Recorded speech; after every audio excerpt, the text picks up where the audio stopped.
Sal Showtime, host of the very popular online radio show, Debate Talk for You. Once again, taking this time out to thank each and every person out there for tuning in from Monday to Friday, 7 p.m. Eastern Time, by going to the website www.blogtalkradio.com/debatetalkforyou. This one goes out to all the sponsors out there. Those people out there that want to sponsor the show, make sure you send me an email at debatetalkforyou@gmail.com. That's debatetalkforyou@gmail.com. Just leave your contact information, and I'll get right back to you as soon as possible. Thousands of people tune in each and every week to the show. So once again, if you'd like to be a sponsor, send me an email at debatetalkforyou@gmail.com. That's debatetalk4 and the letter U @gmail.com. See you guys next time. Too Cute for You Children's Boutique is the true children's boutique, carrying the trendiest clothing lines for infants to size 6. You'll love our gift registry, whether you need a gift for your child, grandchild, birthday, or baby shower. TooCuteForYou.com can assist. Back to school shopping doesn't have to break the bank. That's why TooCuteForYou.com offers 20% off your first order. Just use coupon code NEW. We have all new fall arrivals and all summer and spring items on sale. So hurry while supplies last. TooCuteForYou.com is your number one place for your children's needs. So please be sure to visit us at, that's www.cute4you.com. Holy greetings to you all. This is Minister DeAndre from the Disciples of Christ Bible Ministries Incorporated. This ministry is about bringing forth the true, uncut Word of God. We are about empowering, teaching, loving, impacting, and bringing lost souls out of spiritual darkness into the marvelous light. We pride ourselves on keeping and teaching the commandments of God and the faith of Yahushua HaMashiach, commonly known as Jesus Christ. We are reaching out to make more disciples of Christ through the power and anointing of the Holy Ghost. You can find us on YouTube at Disciples of Christ 12 or email us at thedisciplesofchrist12@gmail.com. Peace and blessings to you all. This is Sal Showtime, host of the radio show Debate Talk for You. I just want to take this time out to thank each and every person out there for coming on and tuning in each and every week from Monday to Friday at 7 p.m. Eastern Time. Check out the most popular show on Blog Talk Radio in the spiritual section, Debate Talk for You Radio. I'm going to need your help, guys. This season, we're trying to take things to the next level. In order for us to do that, I'm going to need your support, your help. You need to go to www.facebook.com/debatetalkforyou. That's www.facebook.com/debatetalkforyou. Make sure you click the like button. And once you click the like button, that's going to show the masses and the people that we was talking to and interacting with that we have a strong listening audience out there that supports the show each and every week. I know you guys can do that and show your support, guys. I really appreciate you guys from the bottom of my heart. So once again, that's facebook.com/debatetalkforyou. And tell a friend about the show. That's www.blogtalkradio.com/debatetalkforyou. Let them know about it. Spread the word. This is Sal signing off. See you guys next show.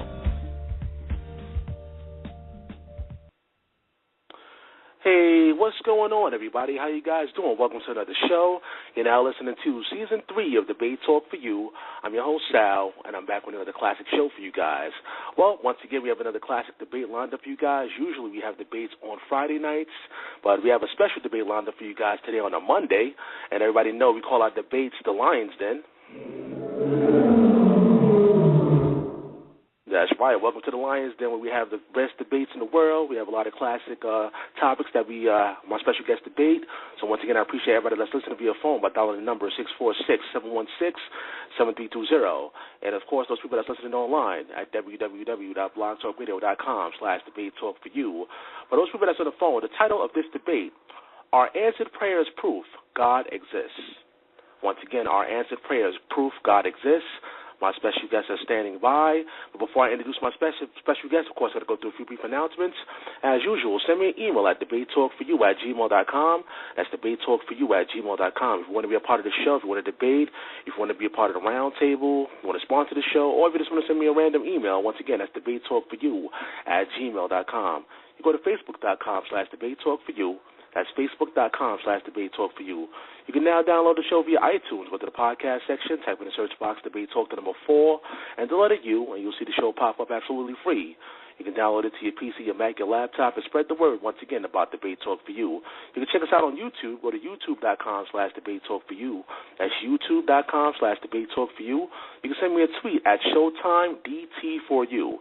That's at Showtime, D as in David, T as in Tom, the number 4, and the letter U.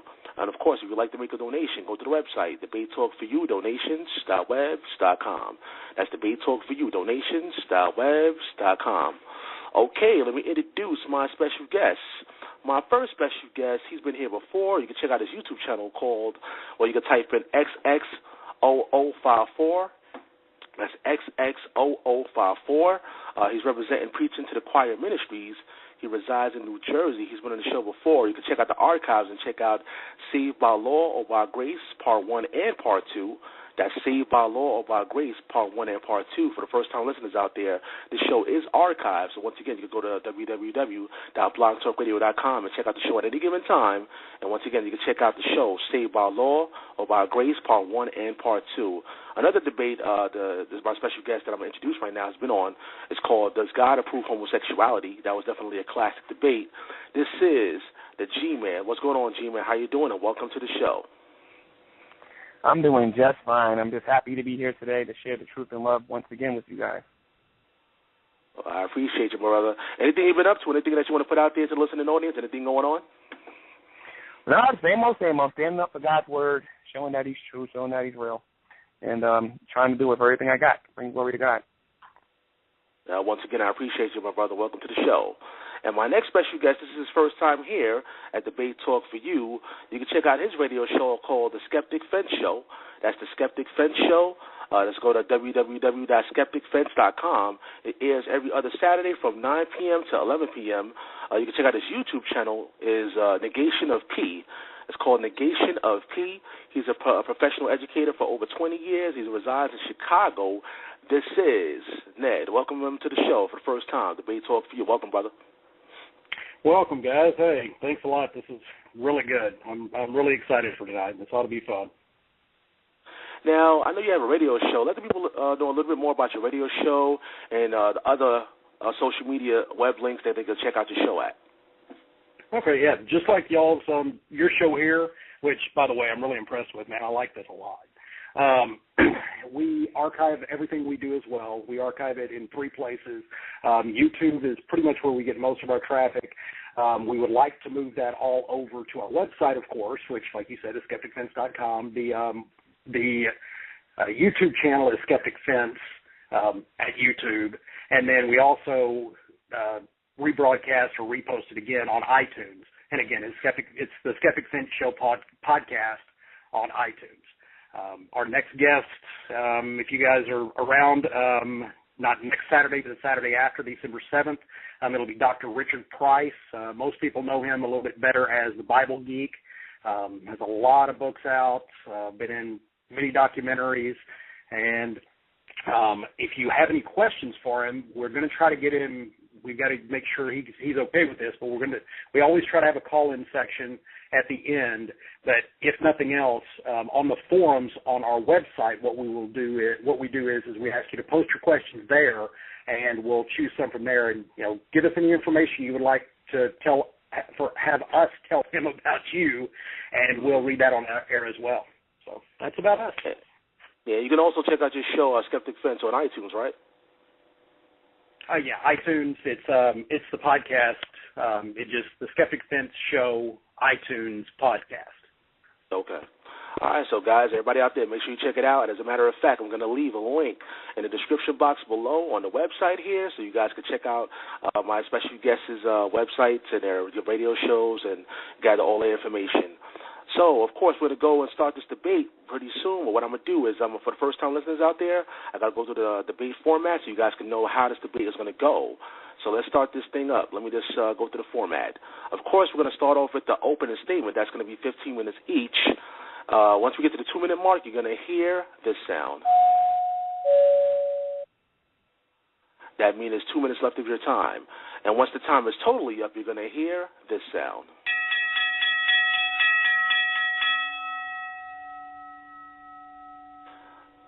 That means your time is up. Now, after the opening statement, that's going to be a rebuttal. That's going to be 10 minutes each. And after the rebuttal is going to be the cross-examination. That's going to be 10 minutes each.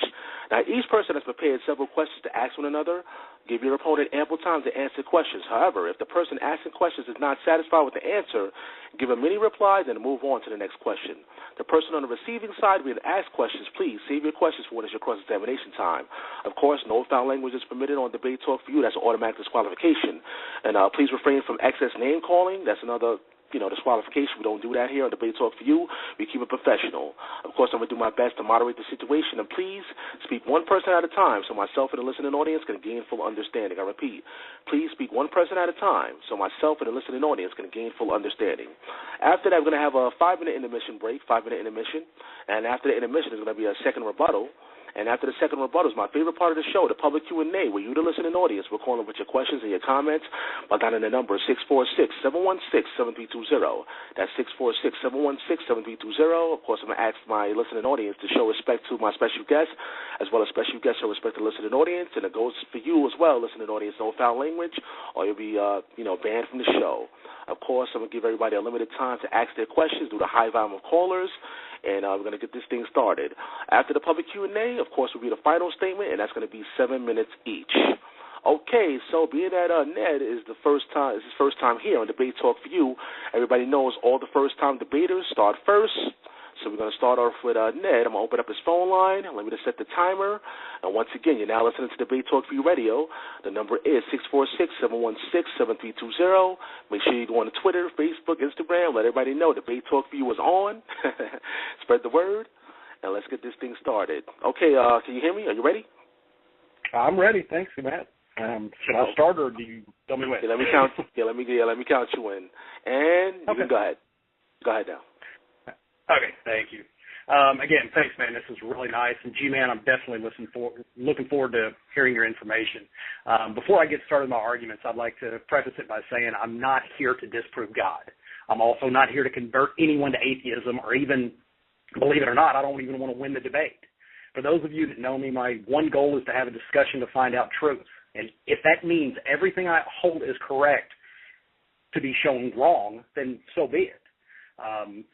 To do anything short of that, I feel, is intellectually dishonest. So, as always, I just hope I can be honest enough to assess the information without bias, be brave enough to accept it, whatever it may be strong enough to adopt it, and take actions based on those new understandings. In short, all I want to know is what's real. And if G-Man can bring me closer to that understanding, or anyone from the audience, please do. Even if that includes God's, I will absolutely accept it with open arms. Okay, let's go ahead and jump into my side of the debate. I'm going to be, of course, defending the position that prayer does not prove the existence of God. My technique will be that of a defense attorney, in that because G-Man is the one making the positive claim, specifically that prayer does, in fact, prove the existence of God, his God, in fact, Jesus Christ, he has the burden of proof. If I'm correct in my beliefs, what I hope to achieve tonight is to demonstrate is that if you, the audience, were in fact a jury, you would find it more reasonable to believe that prayer does not prove God's existence. Again, I feel I must stress this. I am not here to disprove God. I am in no way claiming even God doesn't exist. What I will do, however, is present the evidence that is made, in my opinion, and hopefully by the end of this discussion, yours as well, it's far more likely that prayer does not demonstrate beyond a reasonable doubt that God does exist, and specifically the God of the Bible. With that said, I'll now start to present my evidence against prayer, proving God's existence.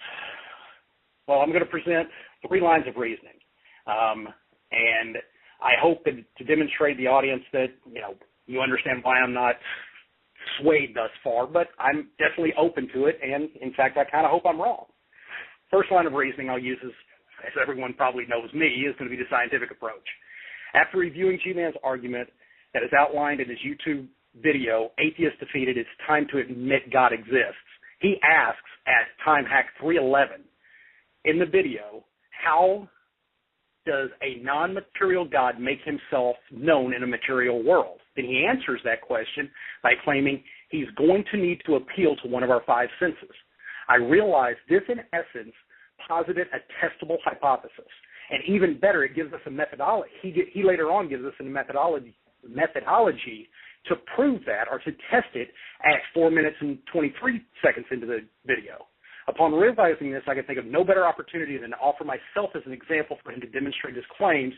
You see, I currently have a torn ACL, anterior cruciate ligament, in my knee due to an accident that occurred about 6 years ago. I also have in my possession the original MRI that clearly shows a complete tear of that ACL. I also have a consultation with an orthopedic surgeon scheduled later for this month, or actually next month now, which I suggested we could reschedule to before the debate, because I knew one of the steps would be I would need to get a new set of MRI images so he could best diagnose what procedure would be best to fix my knee.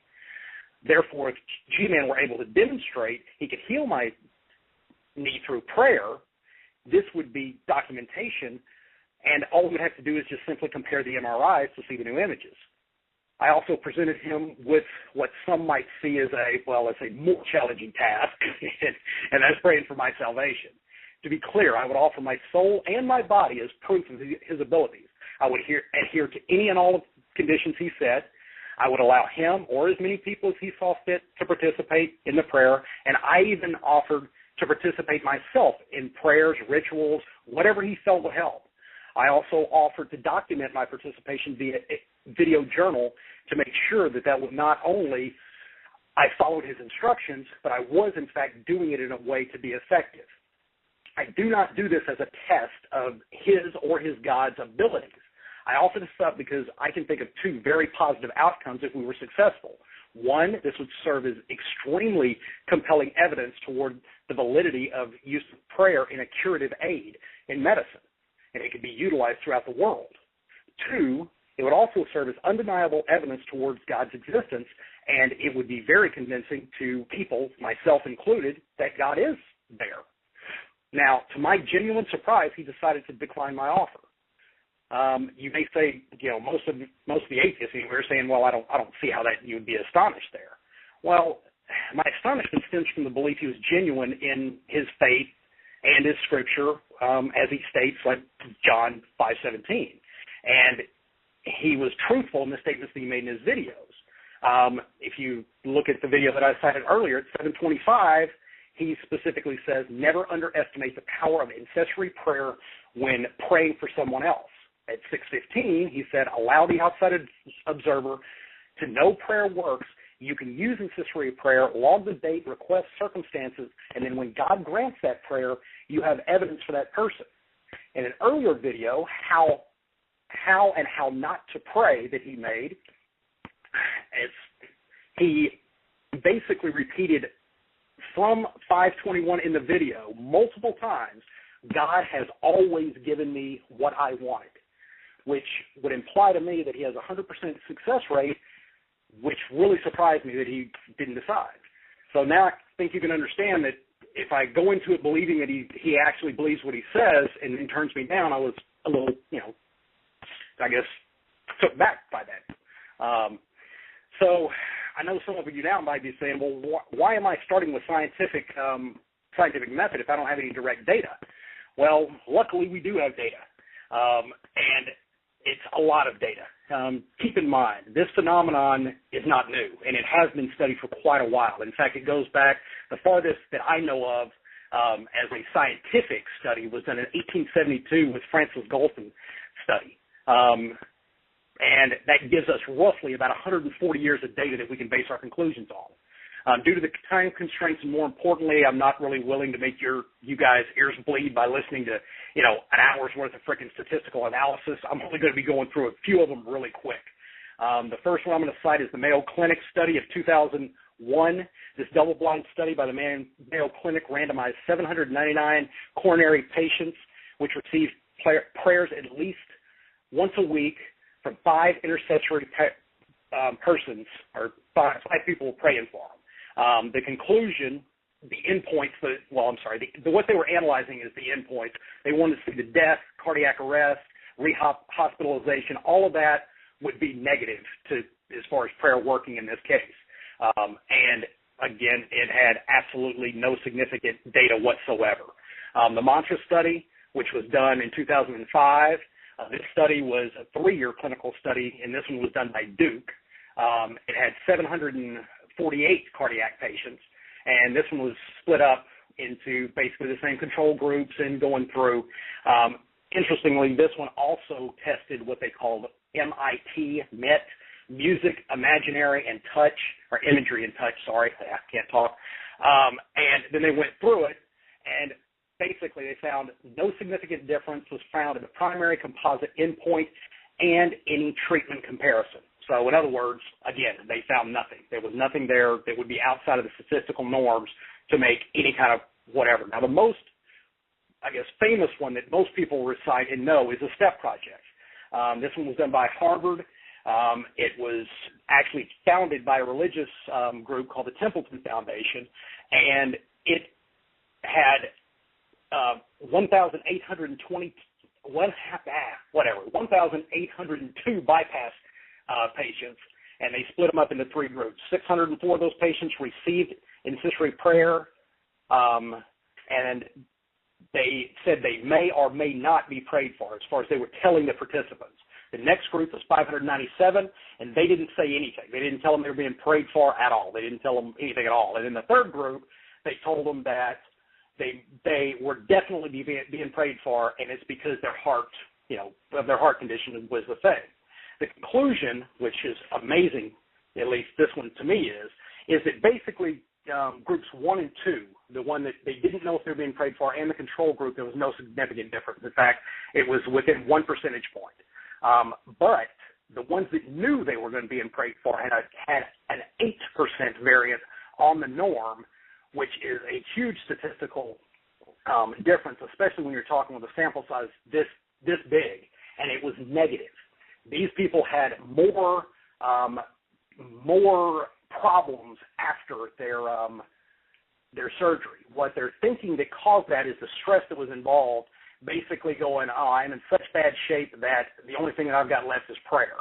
Now, I feel like I better clarify here, because there are a lot of apologists who will claim there are studies out there that demonstrate a positive correlation between prayer. However, all the studies that I've done over the last 2 weeks, every time that one of these has been presented to a scientific journal, it has been kicked out. It's methodological problems, bias on the people publishing. There has not been a clean study that I've found in over 140 years that has shown any positive correlation. So next line of reasoning, I guess you would, is I'm going to investigate firsthand accounts, anecdotal evidence. Now, without even going into all the known phenomena on how the senses can be tricked and all of that type of stuff, I think that we all know that there are plenty of documented instances out there that shows how firsthand witnesses are not exactly the best line of, evidence at all. Now, Gman attempted to provide evidence in this way on one of his latest videos, Is Answered Prayer a Coincidence? And Praying to Milk. In this, his friend had fallen on hard times and found himself in need of cash. Believing prayer to be the answer to his monetary needs, he prayed to God that God would send him some money. Amazingly, it would appear within a week and a half of his prayer, a third party shows up at his house and says that God told him to come in and give him $354. I don't know why the $354 is significant, but they said it, so I did. Now, according to the testimony of Gman and his friend, the third party had no knowledge of that monetary need. In fact, the contrary. The last time he had seen the first participant, he thought and believed that he had plenty of money. So this would seem very compelling. I must admit, on the surface, it's an interesting story. However, the difference between an interesting story and the facts are, we need to dig a little bit deeper. So the explanation with Gman, let's look at the two explanations, or what we could infer from this and what might have happened. Explanations from Gman and his friend, which, sorry, I forget his name right now, is basically the all-powerful creator of the universe being persuaded by prayer helped his friend and miraculously, decided that he wants to give him money. Now, instead of giving him funds in a way that no one could doubt was from God, either magically making it disappear or appear, all through that, no, he chose to go into whatever. I'm going to skip ahead because I don't want to get into that too much. Basically, we know what happened, and there's a lot of other explanations for that. The last one that I want to go into is the last thing that we've got to look at is what happens when people actually do put their trust in this, and they do believe wholeheartedly that this is going to work. Now, all we have to do is look at the headlines for this, and yeah, I'm sure you understand I'm referring to Herbert and Kathleen Scheibel. They just lost a second kid earlier this year, an 8-month-old son. 4 years earlier, another son died, both of them of bacterial pneumonia, and all were able, if they would have used the medical facilities, all of the people say they would have been saved. So this is the problem. The other end of it is it gets much worse than that, because we have documented over 300 children since 1980 have died because people have decided to trust in prayer instead of going to the doctor. Now, again, I don't mean to ridicule. I'm not trying to make this into anything that is bad. I mean, I hope Gman understands that I'm not trying to be combative here. I'm just trying to show people that hey, maybe there are other reasons out here. It is dangerous when we do decide to go down this line of reasoning. But if I'm wrong, I'm here, I'm ready, and I'm more than willing. It sounds like I've got a couple of extra seconds maybe. As far as going back to the other one, as far as the anecdotal evidence, it could have, what we look at is either God intervened or maybe his friend somehow knew about it. He overheard a prayer. He overheard whatever and decided that, you know what, I'm going to give my buddy some money. I'm not going to tell him because I want to bolster his faith. The first guy could flat out be lying.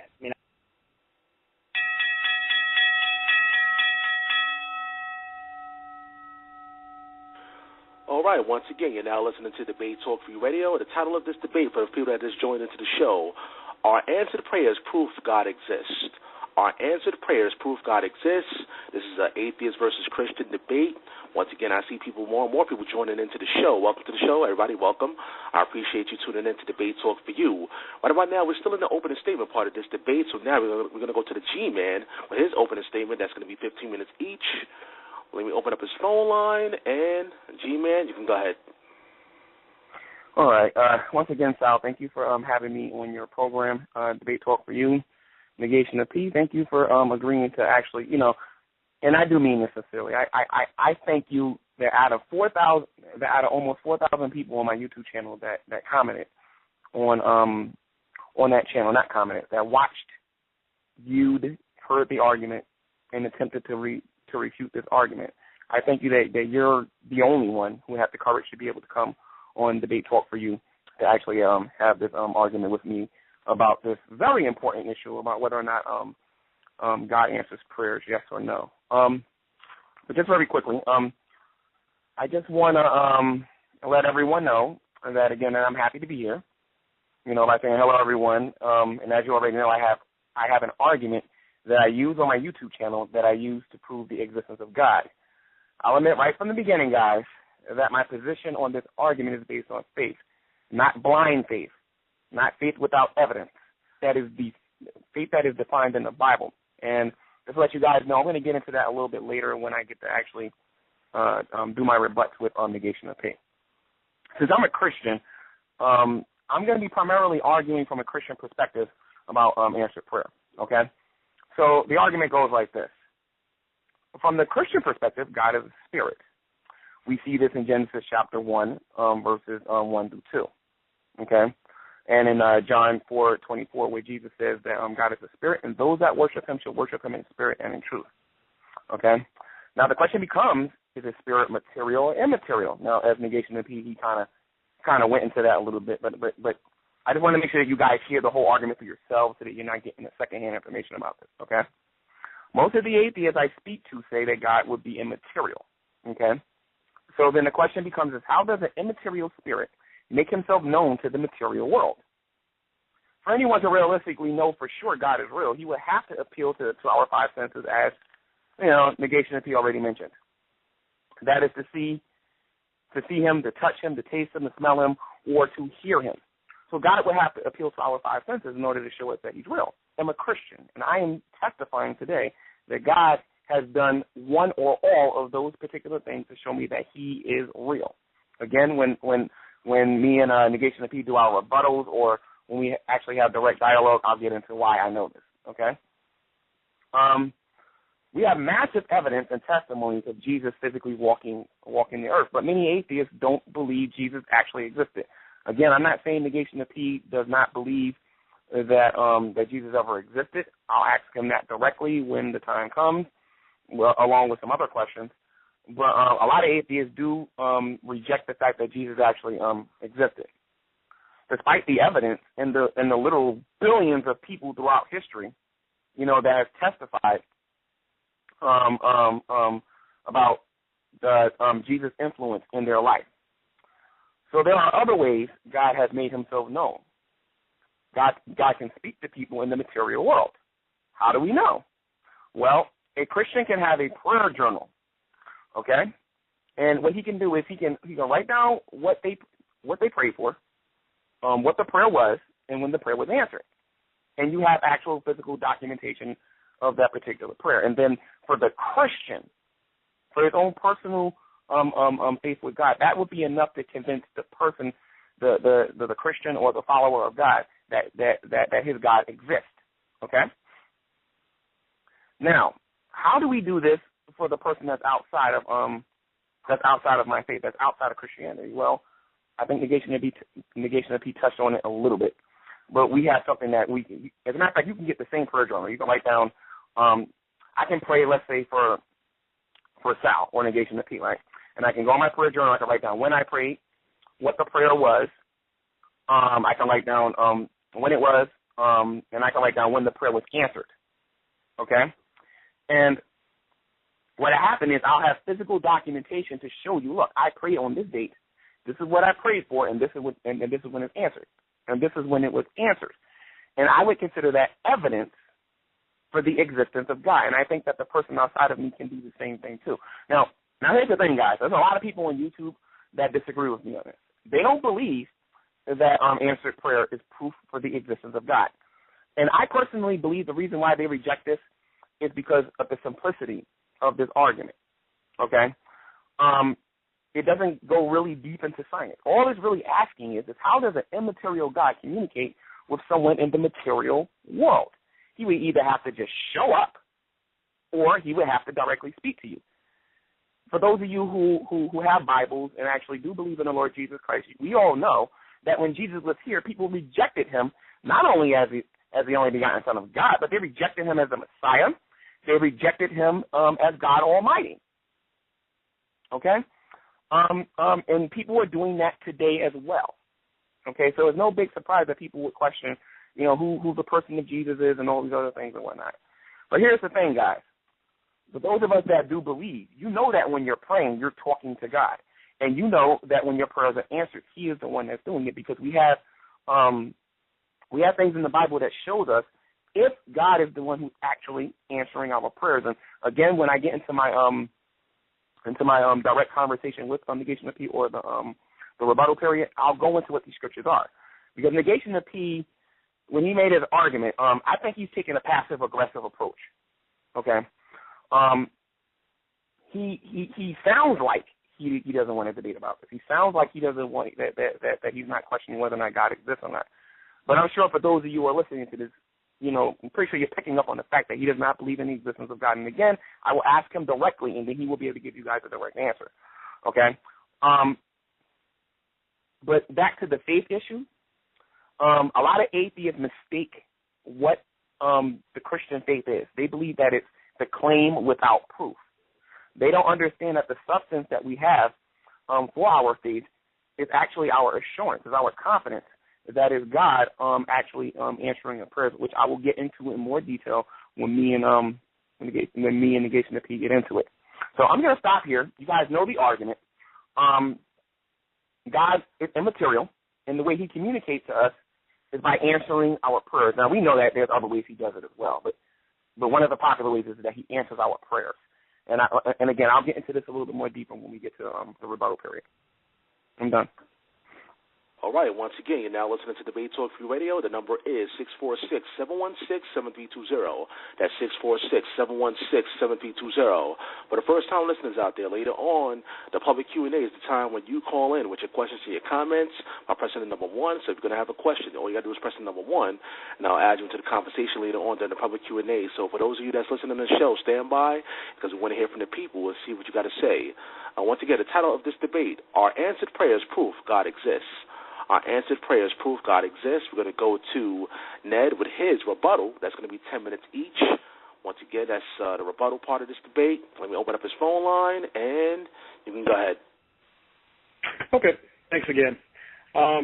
Just as far as rebutting what Gman said, it's not going to take me very long. The first thing is God, I picked up on he's saying God must use his 5 senses, like I said earlier in my opening. I think that we need to understand that if that's true, in order for my senses to work, I have to have a change in my environment. Now, what I mean by that is my eyes don't work without photons, my touch doesn't work without pressure. I have to have some type of physical movement or something to be able to touch. I need sound waves and pressure in my ears to be able to hear. So there would be something in the environment that would change. Therefore, if it did change, if God was changing things in the environment, we as scientists, these are very, very basic measurements we could make. I mean, being a pilot, I can literally use my altimeter to change, to check the difference in outside pressure by very, depending on what aircraft I'm in, very, very precisely. We have instrumentation now that would definitely pick up on just about any range of audio. We can measure a single photon. So we would be able to test that. But again, we're not seeing any of that in the scientific data. There's nothing that is shown to ever be outside what we can understand from the naturalistic standpoint.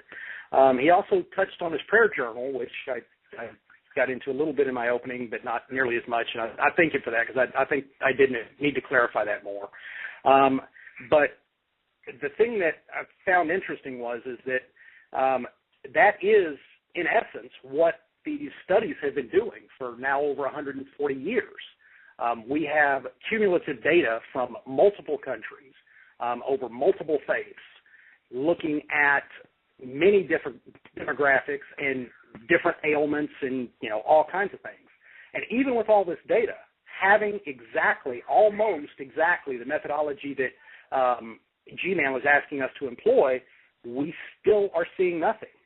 I'm really hoping that he has something, because it would definitely be interesting to me, if no one else. And then he said something real quick as far as passive aggressive. No, I mean I really want to know what is true, and I'm just here to ask questions. And to be clear, and I can understand maybe why he's coming at that. I was on a hangout with him, and we got out of line, and I absolutely went overboard. I mean, we talked over each other. We got heated. There wasn't really any cussing or anything, real name calling or anything like that. But again, it was unprofessional, and rest assured, G, I'm way past that point. It was embarrassing. I publicly am embarrassed and made multiple statements on air and text to apologize for that. I want you to understand, everyone in the audience and here, I truly want to find what is out there and what is real. Other than that, I could go back into some more of the data from the Shy Bowls and those other people who have relied on faith to, in prayer to not take their kids to the doctor. And I'm not going to go into the data. I just kind of wanted to drive that point home, because I think that is one of the most convincing, at least to me, parts of prayer, because it does show that if you do exactly what the Bible tells you to do, it is dangerous, to say the least. And I'll stop there, and hopefully we get some more callers. So, thanks. All right, once again, this is Debate Talk Free Radio. I already see people pressing the number 1. That's good. What I'm going to do is, once we get to the public Q&A, I'm going to go down in order and take your questions. So if you know you're going to have a question, you can feel free to press the number 1. And I'm going to go down in order and take your questions. All right, so let's go to the Gman right now with his rebuttal. Once again, that's 10 minutes each. Let me just set the timer, and you can go ahead, Gman. Okay. First and foremost, NEGATIONofP, I did accept your apology. And you're right, there was no cussing going on, but there was a lot of over-talking going on during that Google Hangout. And since then, you have, left some exchanges on Skype. So it's not about that, okay? It's more about the fact that I feel like you're coming to attack believing God, okay? You have your worldview and I have my worldview, so that's why I come across as aggressive as I am, okay? But it's not hate. It's not like bitterness towards you. What it is I'm trying to protect what I have, okay? And I'm trying to protect what other people have as well, all right? And you said that you genuinely want to know what's out there. Okay. I'm going to try to explain this, what you said about as far as like, if God speaks to us, that it's going to have to affect nature, because I would agree with you on that to some extent, okay? I guess the first thing that I could say is that, on my channel, a lot of people tend to say, well, how do you know that God is talking to you? What language does God speak? What does his voice sound like? And these are the questions that people ask, okay? Now, the best way I can explain this is this. NEGATIONofP. If I was talking to you, let's say for any period of time, let's say I was talking to you for like, let's say a year, okay? I would get to know your mannerisms. I would get to know, like, all the things that are about you after talking to you like all the time, constantly. Okay, spending time with you, listening, watching your temperament and everything. Okay, so it's a pretty good idea that after a year that if I call you on the phone, even if you don't tell me your name or anything like that, you start talking, I'll know it's you. Okay, it's the same way with our relationship with God. We spend so much time in His Word. We spend so much time with Him that we are used to what He would say and what He would not say. And I also want to address something that you said about if a person's in a hospital and instead of them, if a person's sick or ill or something like that, and they have an opportunity to go to the hospital, but instead they stay home and pray. Let me say this, and I know a lot of the people listening to me will not agree with me on this, but I believe that they need to take their butts to the hospital. And the reason why I would say that is because it's not because I doubt God. Typically, with the way people are, if we can do it ourselves, you know what I mean? We're going to try to do it ourselves. Like men, for example, if we're driving our car and we get lost, the majority of us, we're not going to ask people for directions. You know what I mean? We're just going to continue to, just try to find our way, because of our pride and whatnot. And that's how people are. People are going to try to do things because I know I'm this way. You know what I mean? If I need money, I'm going to try every little thing I can before I have to get on my knees and go to God and ask Him for the money. That's just how we are as people. Now, I know that there might be a small percentage of people out there that are not that way, and that's understandable, okay? But typically, that's how we are. So usually when a person gets on their knees and they go to pray to God and ask Him for something, it's usually because we can't get it on our own. We don't just pick something and then just pray and then expect God to do it. The Bible says that, and mind you, the reason why I have to bring the Bible into this conversation, again, I'm a Christian. I believe in the Word of God. I believe what is written in the Word of God, okay? And regarding this particular matter, the Bible says that if we abide in Him and He in us, we can ask for every want we can get, okay? But at the same time, we're not supposed to be putting God to the test, okay? So if where's my train of thought? Okay, if you decide to just randomly, like let's say for example you're diagnosed with cancer, and you can go to the hospital, you can get chemo, that you can get some type of medicine, and you don't go. That's not God's fault. That's going to be your fault for not actually going to the hospital and using God-given medicine for you to get well. But if it's an impossible situation, the Bible says that God's strength is made manifest in our weakness. Because if we go in our strength, then we can point to, well, it was science, it was this, and it was that. That's why God's strength is made more. God's strength is made more manifest in our weaknesses and not our strengths. Okay, so I'm hoping that sheds a little light on it, and if it doesn't, you can ask me some questions during our rebuttal period. But as for the natural thing, going back to that, again, if I speak to you for a certain period of time, I know, after being around you after so long, I know what you would say and what you would not say, how you would say it, the language in which you would do it. That's the same way that is the same relationship that Christians have with God. We know that he would never come to us and cuss. We know that he would never come to us and give us something that's going to hurt us. Rather, he would give us something that's going to help us. And I'm going to stop there. All right, once again, the number is 646-716-7320. You're now listening to Debate Talk Free Radio. So now we're coming into the cross-examination part of this debate. Now, each opponent has prepared some questions to ask one another. Of course, we're going to begin with Ned asking questions to the G-Man. So let me open up both phone lines. And, Ned, you can go ahead with your questions. Okay. G-Man, just a couple of things to, I guess, clarify, because I'm a little confused. Okay. You know, watching your video, you do give us the methodology of how we can, you know, write everything down and ask and see what happens. Right. But what I haven't seen is how do you know that if your prayers are being answered, that let's say it's not one of the Sikh gods or one of the Hindu gods that is answering that. Okay. The reason why I can say that it would not be one of the Hindu gods or one of them, number one, I'm talking directly to God, the God of the Bible. Just let me clarify. I'm talking directly to the God of the Bible, and the God of the Bible disagrees with Krishna and Allah and some of these other gods and the rest of these other gods that are out there. That's how I would know. Okay? He's not going to teach me about enlightenment. He's not going to teach me, you know, to go out there and chop somebody's head off if they don't convert to their particular belief. Okay.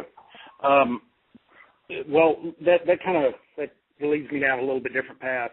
In fact, in the video that we were talking about before, the one that you outlined your argument in, at 19 minutes and 34 seconds, Satan is mentioned. I mean, what you say is Satan is mentioned in the Bible. His fallen angels are mentioned in the Bible, and they have power to grant your wishes and prayers. Yes, they do. You go on to quote Corinthians, 2 Corinthians 4:4, and basically, stating that Satan is God of this world. So here's my question with all of that. You're saying you're hearing a voice. Now, would it make sense that Satan, knowing that if he pretended to be God and took on that mannerism, could it not be Satan that is misleading you and misguiding you here? And if not, how would you know? Well, that's actually a good question, because the Bible does teach about this. The Bible describes Satan as an angel of light, and that he masquerades alone as an angel of light.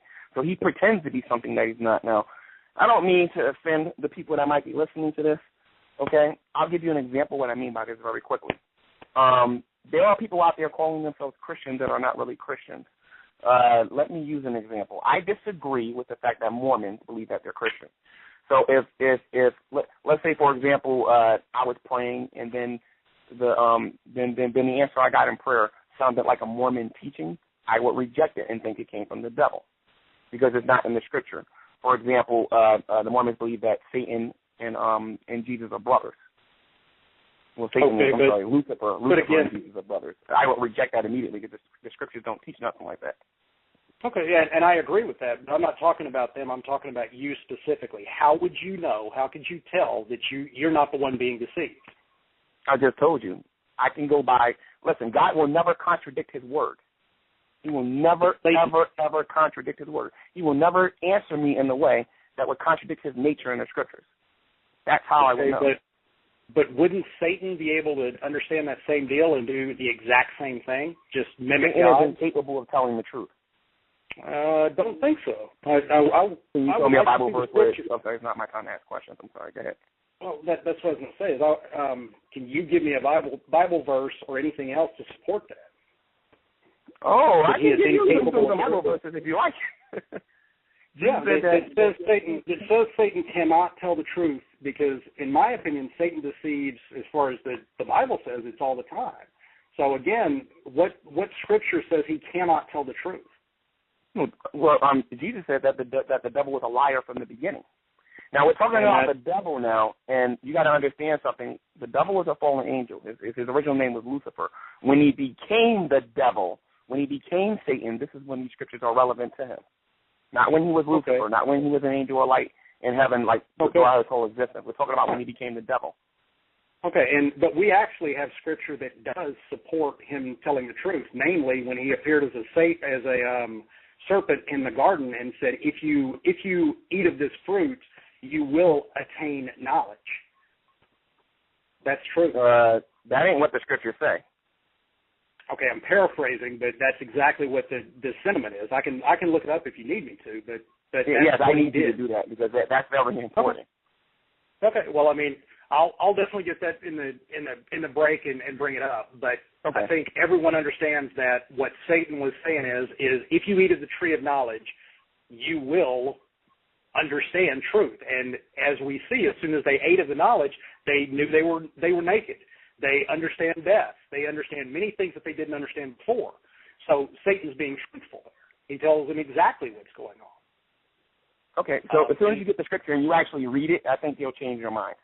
Because that's not all that was said. And okay, all right, all right, let's move on then. I'm kind of interested because I've mentioned this twice now as far as there's over 140 years of statistical data following your outline almost to the letter that is showing that your method apparently doesn't work. I'd just like to get your comment on that. Well, because I don't have the statistics in front of me, I do have a couple of questions about your statistics, if you don't mind. Oh, absolutely. Well, I mean, in the Q&A, I'll definitely do that, yeah. Yeah, okay. Who are the people playing? Gman, save your questions for your cross-examination time. So. Okay, I'm sorry. Okay. All right. Yeah, I don't have those statistics in front of me, so I can't really say anything about that. And just so everyone knows, I will be providing the links to every study, just so everyone can go look it up themselves. And, I mean, I guess the last thing I would question is you are specifically hearing a voice from God when you're communicating with him. Yes or no? Yes, sir. If that voice, the one you trust, told you to do something, let's say kill someone, would you do it? No. Oh, good. That's very comforting. I thoroughly appreciate it. I'm going to go ahead and defer the rest of our time because I definitely want to get to the callers. I think that's going to be the most interesting part, too, Si. So I'll go ahead and relinquish the rest of my time now. All right. Once again, this is Debate Talk for you. So now we're going to go to the G-Man who's going to ask questions to Ned. You got 10 minutes. Go ahead. Okay. NEGATIONofP again. Before I begin my question period with you, I want to let you know that I'm not holding nothing personal against you about what happened at the Google Hang. Okay, thanks. Okay, cool. So, same here. I don't want you to feel like I'm attacking you when I start asking my questions. This is not meant to do that. It's meant to, to build on my argument now, okay? I want to make sure you understand. I understand. Cool. Okay, cool. And I'm not trying to insult you or anything like that with the questions I'm going to ask you either, okay? Do you know what prayer is? Do I know what prayer is? Yeah. I think I've got a pretty good indication what prayer is. Would you like me to give you my I guess overview of what prayer is? Yes, if you can tell me very quickly what prayer is in the Bible. Okay. As far as the way I understand it, it is a direct communication with God, and in this case, the God that we're talking about is Jesus Christ. It feeds the knowledge of the person that is praying. It also helps that person, for lack of a better term, become closer to God. It feeds them physically, and that it's supposed to replenish their energy. It brings them happiness. Okay. Basically, okay. Go ahead. Okay. Do you believe that God exists? No, sir, I don't. Why don't you believe that God exists? Based on over 25 years of searching now and asking questions, I've just yet to find anything that's compelling. Okay. Do you think you can prove that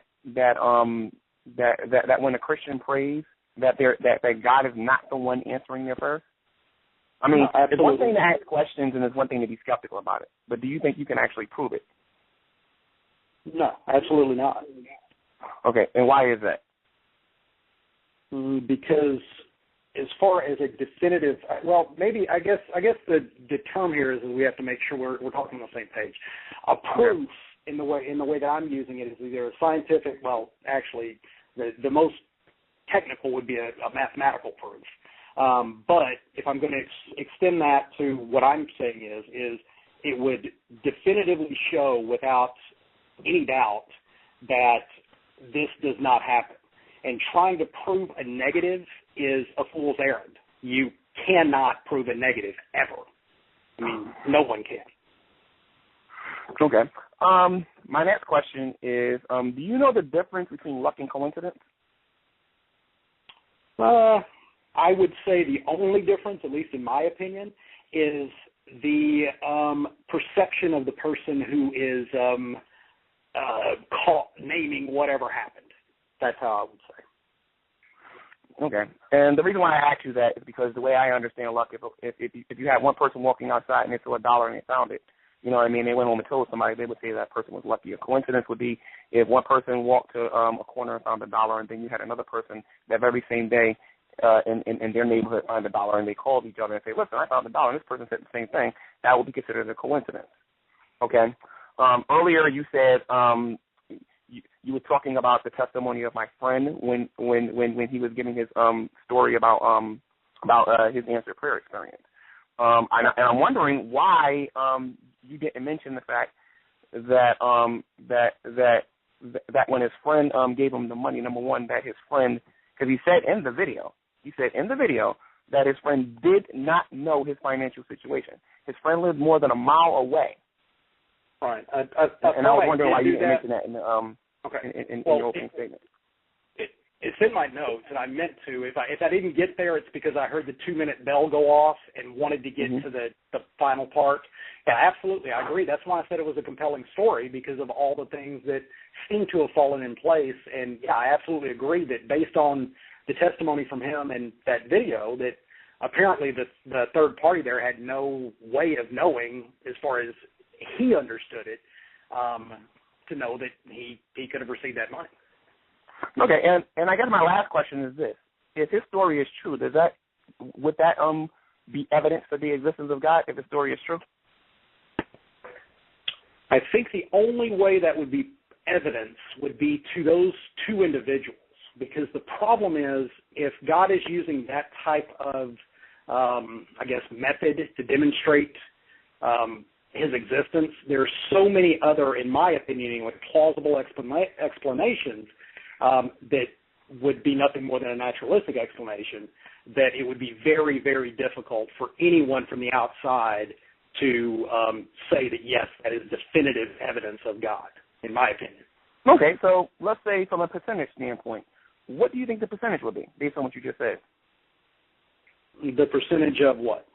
The percentages of his story actually being true and it being evidence for the existence of God. Well, I mean, I don't think I could give a percentage of truth, because all I can give 80, 90% maybe? Well, no. What I'm saying is you got to be very careful here when you're trying to assign proof, or truth, I should say, or something being true, because I wholly can understand that you, him, and perhaps even the guy that gave the money are absolutely convinced that it was God. And so in your mind, it is 100% true. Now, as far as if God actually intervened, I would say that would be 99.9%, in my opinion, unlikely. Okay, so you believe that is unlikely. So it's not luck, because we defined what luck was, and it's not coincidence. How would you explain that naturally? How he knew? Because according to his testimony, his friend told him that God told him to give him $354. So how would you explain that naturally? Okay, the most plausible explanations, at least as far as I'm concerned, would be twofold. And there'll be two separate explanations. The first is the guy that gave him the money, because in y'all's testimony, you said that there were multiple people praying. It wasn't just him. There were other people praying for him. That means that there are other people out there that could have conveyed the information to the guy who gave him the money. he also could have overheard that somewhere and just said, you know what? Wait, let me finish. He could have said, look, I really like my buddy. I know he has faith, and I think if I just tell a little white lie here, this will really bolster his faith. So I'm going to walk up to his door, I'm going to knock on it, and I'm going to say, God told me to give you this. I don't know why. Thank you, and turn around. And he may have even prayed himself and said, God, is this, I know I'm lying, should I do this? And maybe he heard what he got an indication that God told him, yes, that's a good thing to do to bolster your friend's faith. Now, that's the first one. That, to me, is the most plausible. The second one is that, again, he overheard it, maybe even in passing, and it was a subconscious, registered in the subconscious. He went home, he had a dream, he had a vision, whatever it was, and truly believed it was God, and went over there and did it because of that subliminal message that is implanted due to him hearing even in the background noise. Now, we have scientific evidence for both of those things. I don't want to step on it, but for both of those things. That's why I believe that those are more plausible than actually God intervening. Okay. Are you using the scientific method to come to that conclusion? No, I would say inductive reasoning. The scientific method is much more rigorous and much more. It would. I don't know if we could use the scientific method to discern that in that way. So okay, so you're on record saying that is reasoning and not the scientific method. Well, Gman, it doesn't sound like you know what the scientific method really is, because I don't know how whether or not I know what it is. I'm just trying to make sure that I'm clear on whether or not you think it's a scientific method or was it reasoning. Okay, G-Man, I don't mean I'm not trying to be combative or trying to be belittling. I'm just saying that it's kind of like you asked me, did you get that using multiplication? It's a nonsensical question. It doesn't make any sense. And I'm just okay. I'm done with answering. I'm done asking questions. Okay. All right. Once again, you're now listening to Debate Talk Free Radio. Definitely a classic debate. For those of you that just joined in, the title of this debate: Are answered prayers proof God exists? Are answered prayers proof God exists? This is the atheist versus Christian debate. Right about now, we're going to go to a 5-minute intermission break, give the gentleman, time to gather some more notes. And we're going to come back in 5 minutes. I see people already pressing the number 1 with their questions. Later on, for those people who don't know, you, the public, will call in with your questions or your comments by dialing the number 646-716-7320. What do you think about this debate? To make sure you call in. Once again, let's press number 1, and I'll add you into the conversation. So let's get into this 5-minute intermission break, and after that, we're going to come back with a second rebuttal, and after that will be the public Q&A. So stand by. We'll be right back after these messages. Stand by.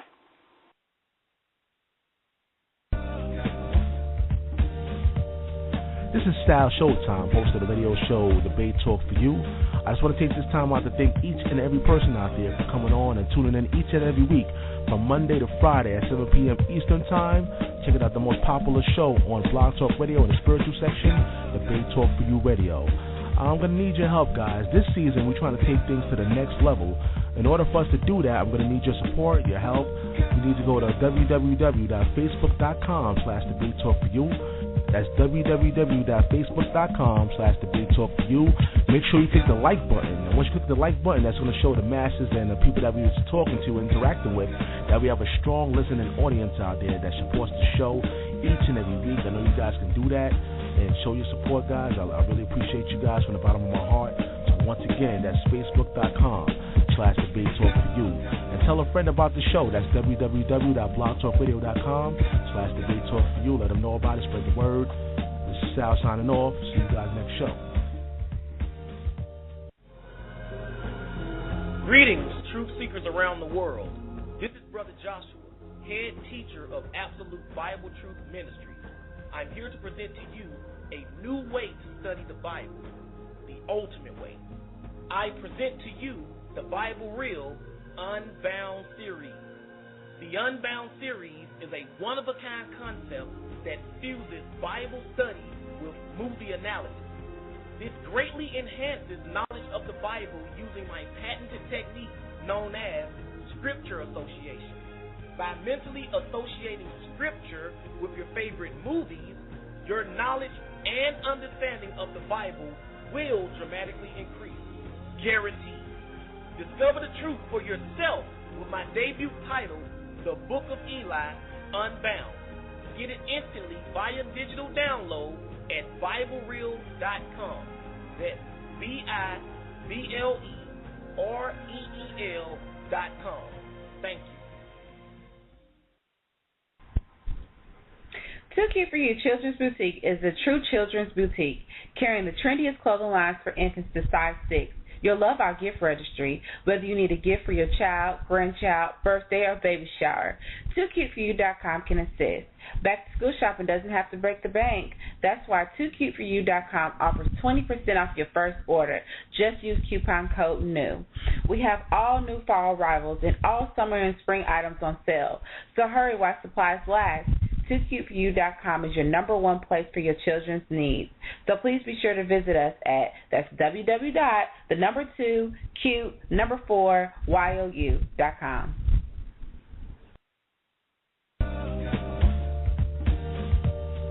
This is Style Showtime, host of the radio show Debate Talk for You. I just want to take this time out to thank each and every person out there for coming on and tuning in each and every week from Monday to Friday at 7 p.m. Eastern Time. Check out the most popular show on Blog Talk Radio in the spiritual section, Debate Talk for You Radio. I'm going to need your help, guys. This season, we're trying to take things to the next level. In order for us to do that, I'm going to need your support, your help. You need to go to www.facebook.com/debatetalkforyou. That's www.facebook.com/debatetalkforyou. Make sure you click the like button. And once you click the like button, that's going to show the masses and the people that we was talking to, interacting with, that we have a strong listening audience out there that supports the show each and every week. I know you guys can do that and show your support, guys. I really appreciate you guys from the bottom of my heart. So once again, that's facebook.com/debatetalkforyou. And tell a friend about the show. That's www.blogtalkradio.com/debatetalkforyou. Let them know about it. Spread the word. This is Sal signing off. See you guys next show.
Okay, we are back. Once again, you're listening to Debate Talk for You Radio, and we're back with another classic debate as usual. I appreciate everybody that's tuning in via phone.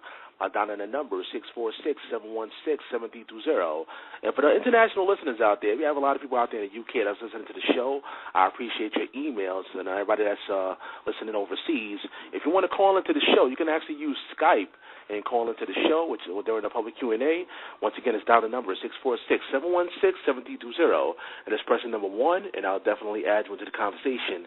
And once again, we're getting closer and closer to the public Q&A. That's my favorite part of the show. Everybody knows that when you're the listening audience, we'll call in with your questions and your comments. I love hearing from the people. I love hearing your responses. So if you know you're going to have a question, you can press the number 1 right now, or you can wait till we get to the public Q&A, and we're going to get there pretty soon. Right about now, this is the second rebuttal part of this debate. That's going to be 7 minutes each. So we're going to start off, of course, with Ned.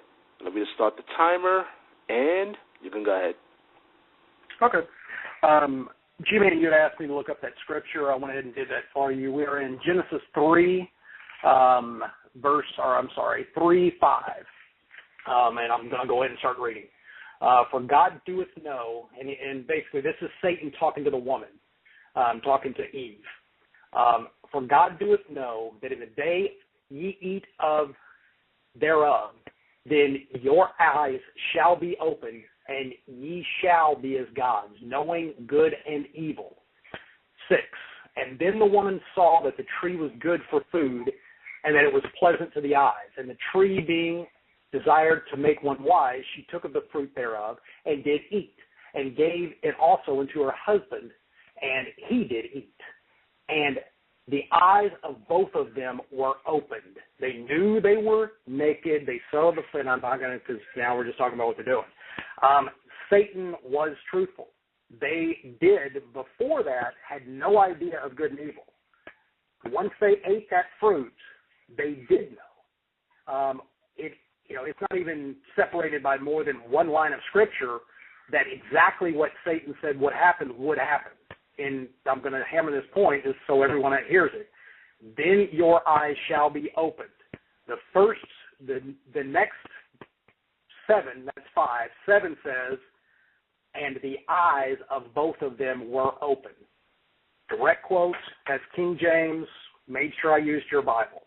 The only other thing that I guess, again, I would like to go over is that I'm not understanding, based on this scripture, based on understanding that Satan can, and being Satan, would most likely use any methods at his disposal to lead one astray, how you can tell all of the listeners, all the people that believe in prayer, how they know that it's not Satan asking them to do something that they may not want to. And I guess the other aspect of it is you said that you know from God that he could do nothing wrong or do nothing do nothing bad, and he specifically tells you he is the God of the Bible. Well, again, if it's Satan or another god or a demon, even another demon from another religion, which would mean God wouldn't exist, the question there is if you're wrong, when you're standing before whatever God is real, if there is a God, wouldn't you be in far greater jeopardy than I would be? It's kind of like if I never had a girlfriend or mistress and I went to marry my wife. She's going to be far less jealous than if I was married to the wrong person and she had to understand that I had sex with other people. God says he is a jealous God, extremely. So if you are worshiping in the wrong way, would that not indicate that you would be, I guess, on the hook for far more than I would be? But the main question is I really want to get back to how do you tell the difference? I really, really am interested in understanding how you know that who you're talking to is, in fact, your God, Jesus Christ, and nothing else. Not any of the demons, not any of the devils. Again, because you specifically say they will answer prayers multiple times in multiple videos. So with that, I'm going to go ahead and give up the rest of my time again. I want to get to the callers as well. So thanks. Once again, the number is 646-716-7320. I see more and more people pressing the number 1, and I'm going to go down in order and take your questions. We're getting closer and closer. Right after the second rebuttal, actually, we're going to go to the public Q&A. Once again, that's where you, the listening audience, we're calling with your questions and your comments. So once you call in, just press the number 1. Make sure you press the number 1, and I'll add you into the conversation. So let's go to the Gman. Once again, this is the second rebuttal. That's going to be 7 minutes. And Gman, you can go ahead. Okay. Once again, thanks. NEGATIONofP, I will attempt to answer your question. Regarding Genesis chapter 3, Satan did lie. Let me ask you something, NEGATIONofP. Would you consider a half-truth the whole truth, or would you consider a half-truth the truth? Or would you consider a half-truth to be a lie? Okay, that's number 1. If you look in Genesis, chapter 3, as you guys finished reading, he said that, and the woman said to the serpent, we may eat. And the woman said unto the serpent, we may eat of the fruit of the tree of the garden, but the fruit of the tree which is in the midst of the garden, God hath said, ye shall not eat of it, neither shall ye touch it, lest ye shall die. And the serpent said unto the woman, ye shall not surely die. Okay? Verse 5. And by the way, when he said that, I'm assuming you're thinking that they didn't die physically after they ate from the tree of the knowledge of good and evil. They died spiritually. And if you read from Genesis to Revelation, you begin to understand what spiritual death is, and that is to be eternally separated from God. Verse 5, for God doth know that in the day ye eat thereof, then your eyes shall be opened, and ye shall be as gods, knowing good and evil. Now, that element of truth was there. Yes, their eyes was open. They knew the difference between good and evil. Okay? But this issue about them being as gods, there's an element of truth there, but there's also lies there too, because there is no other God but the God of the Bible. You have people in this world that are posing as gods. And in case you don't know what the little g God means there, it means that a person's a judge or a ruler over other people. Okay? That much was true. But Satan was indicating that they would be like the God that created them. And that was a lie from the darkest, deepest pit of hell. And it's a very big reason it's the reason actually why the world is the way it is right now. So that's my first point with the rebuttal that you made. As far as knowing again whether or not God is the one speaking back to me in prayer, it comes back down to knowledge. What is your knowledge of God and the Bible? If you know anything about Krishna or Buddha or some of these other guys out there, Allah, you'll know that there are fundamental differences between these guys. They have different opinions. They have different views. Let me give you an example of what I'm talking about. You might think that, okay, I'm on my knees. Well, how do you know the God of the Bible answered you? That could have been Allah. Well, let's just say, hypothetically speaking, I had a question about Jesus, and I was asking about his sonship and whatnot, right? Just to be really specific. Well, and I'm in prayer, and I'm saying, well, Lord, I really don't understand what you mean about Jesus being the only begotten Son of God. What do you mean by that? And a Christian might go into prayer and ask God something like that, right? You would never, ever hear the God of the Bible say, I don't have a son, which is what the Muslims believe. They don't believe that God has a son. Okay, so there's a fundamental difference between God and these other gods. So again, when I'm talking to God, he will never contradict his word. And I just want to point on the Genesis fact again, okay?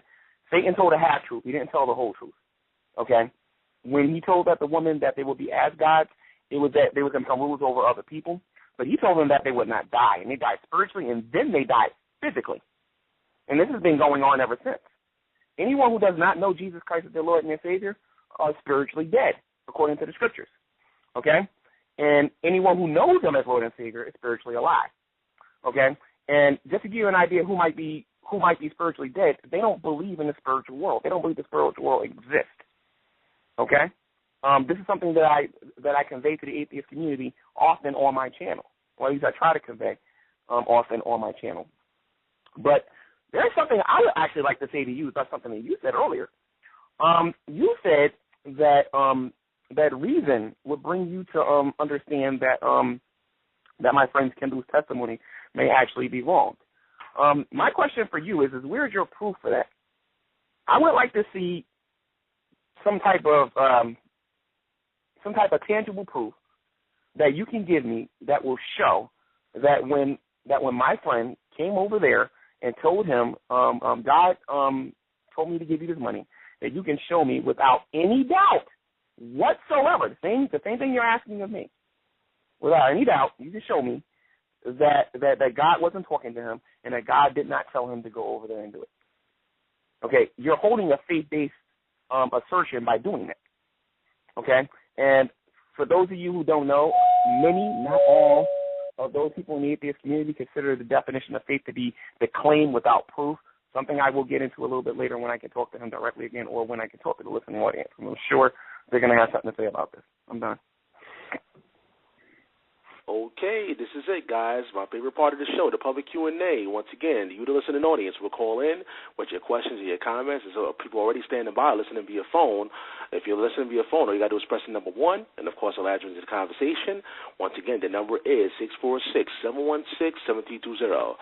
For those people that just joined the show, the title of this debate, Are Answered Prayers Proof God Exists? Are Answered Prayers Proof God Exists? Let's go to the people. Let's see what they got to say. Let's see who the first person is. 678-544. You're live on Debate Talk for you. Any questions or comments? Yeah, I have a comment. How y'all doing? This is Award Swartzman. My point I want to make is this. This is how we know the Lord is talking to us. This is Hebrews 1 and 2. God, who at sundry times in diverse manners spake in time past unto the fathers by the prophets. This is how the Lord used to speak to the people through the prophets in ancient times. But now in this latter time, in these times, how is the Lord speaking to us? It's going to tell us. have in these last days, that's where we at, spoke unto us by his Son, whom he hath appointed heirs of all things. So the Lord is speaking to us right now through his Son. The words of this book, what Christ spoke in this book, is coming to pass 100% accurate. Now, I got one more question for the atheist guys. This is Psalm 14, verse 1. The fool have said in his heart, there is no God. My question to you is, how can you sit there and say you don't believe in God with all this creation, all these prophecies are coming to pass, 100% accurate, just like the Bible say? How in these last times, seeing all these things happening today, that you can sit there and say you don't believe in God? How can you prove, where do you get your existence from? I want you to explain that to me. That's it. All right, go ahead, Nat. You can answer. Thanks for the question, man. I mean, pretty interesting. I like to see your enthusiasm. As far as where I come from, where I am, to me, it is evolution. Now, can I trace it back any farther past to find that, to figure out what's going on? Do I believe in abiogenesis? Absolutely. I mean, I am trained in one of the fields of science, and I have worked in that field a little bit to understand, what science is and how it works. And everything we've found thus far has a naturalistic explanation. In fact, if we are to look around us like you're asking me to and say, look at this world, look at this this universe that's so, I guess in your opinion, so nicely made for us. You do realize that 99.9 followed by well in excess of another 100 nines will kill us instantaneously. There is very, very, very little bits of this universe that we can actually survive on. I would have assumed that a God making his creation in his own image and wanting the universe that he created to support us, he would have made it a little more hospitable. As far as the prophecies go, I would really, I don't know how we could get in contact, but I would really be interested to see your interpretation on what has come to pass, because you probably don't know my background. I did go to Oral Roberts University for a little over 2.5 years and fairly decent on the Bible. I have yet to be able to find any of the prophecies that are coming to fruition that we would know definitively have actually come out of the Bible. In fact, most of the prophecies that if you look at what happened with Jesus have been debunked at this time. So that would be my response. I think I got all those questions, didn't I? Yes. 678, you can reply. I'm a Gman. I'm going to let you reply in a few minutes, but 678, you can go ahead. You want to say anything else? Go ahead. Yeah. One day I would love to reason with you on the prophecies, and I can show you in the Bible all the prophecies that was written that are happening right now in detail. And whenever you want to sit down and reason, I'm a Warrior Watchers on Facebook, and we can reason on that. I would love to do that. Yeah, if you could give me that link, I'm NEGATIONofP on. The easiest way to find me is go to the Skeptic Sense website and look for NEGATIONofP or Ned. You can actually send me a personal message there, and then we can hook up and we can talk about it. That'd be great. Yeah. All right, Gman, you can reply. Go ahead. Oh, Lord. Thank you. Oral Roberts University, that's pretty prestigious. Did they teach you in Second Timothy chapter 3 some of the prophecies that was written there? So you said none of the prophecies in the Bible actually are coming to pass today, right? Can I read to you about some of the things that are supposed to happen in the last days that we're living in today? It says, please do. Also that in the last days perilous times shall come. For men shall be lovers of their own selves, and they're talking about this in a very hyper way, okay? We're living in the age of self. Covetous, boasters, proud, blasphemers, disobedient to parents, unthankful, unholy, without natural affection, truth breakers, false accusers, incontent, fierce despisers of those that are good, traitors, heady, high-minded, lovers of pleasure more than lovers of God, having a form of godliness, but denying the power thereof. From such turn away. This is a prophecy about something that's going to happen in the future where it will be worse than it was during the time when the Apostle Paul wrote this down. Can you please explain to me how people are not lovers of their own selves? They're not boastful, proud, disobedient to their parents. In a very hyper way, more so than 100 years ago. Do I come back on that or do I wait? Yeah, you can. Yeah, you can reply. Go ahead. You can reply. Okay. I think that's a great passage. In fact, I think it's kind of amazing that you would pick that one. Would you say that the actions of today, as far as the self-loving, the negative things that you listed there, would you say it's worse today than it was, I would say during the Roman Empire with the orgies and the all of the fornication that goes on there, the self-love? In fact, every temple had carvings of anybody that had enough money to do it. Just kind of down the line, if I had to put a time of history that was a little more decadent than it is now, I absolutely would say the Roman Empire would probably be quite a few steps above what we're doing here. Well, I got to answer yes to your question, but I don't know if I have enough time to go into details why. Do I have enough time, Sal, to go into why? Yeah, you can go ahead after that. I got to go to the people, though. We got more callers. Go ahead. Okay. The Roman Empire didn't have a nuclear bomb. They also didn't have a neutron bomb. The Roman Empire didn't have pornography that you can get on the internet for free, or you can go to any store and go buy. The Roman Empire didn't have all the resources that we have today, so that people can do it in the numbers that they're doing it today. Divorce wasn't ending in 50% like it is today. And don't even get me started about this topic. You're wrong on that, G. You need to check your data, because they did have pornography. They had pornography on the outside of the buildings. There were quite a few divorces, and not only did they divorce, they just killed their wives. So, sorry. All right, once again, you're now listening to Debate Talk for You. Once again, it's the public Q&A where you, the listening audience, we're calling with your questions, your comments. I see we got more people on the switchboard, so this person number one, of course, I'll add you into the conversation. Let's go to the next person here. 314-680, live on Debate Talk for You. Hey, how you guys doing? This is Brother LaRon calling out of St. Louis. Hey, what's your name? The one who doesn't believe in God? Ned. Hey, Ned. This is the thing that I had to look at, too. I was young when I came into this thing. We have to look at also behind the scenes of dealing with the government and why they in actuality do blood sacrifices, and why they do a lot of things outside of to believe in a false deity or when you believe in who God is. But one thing I want to ask you also too, that we understand God by the things that are seen. We understand the unseen things by the things that are clearly seen, right?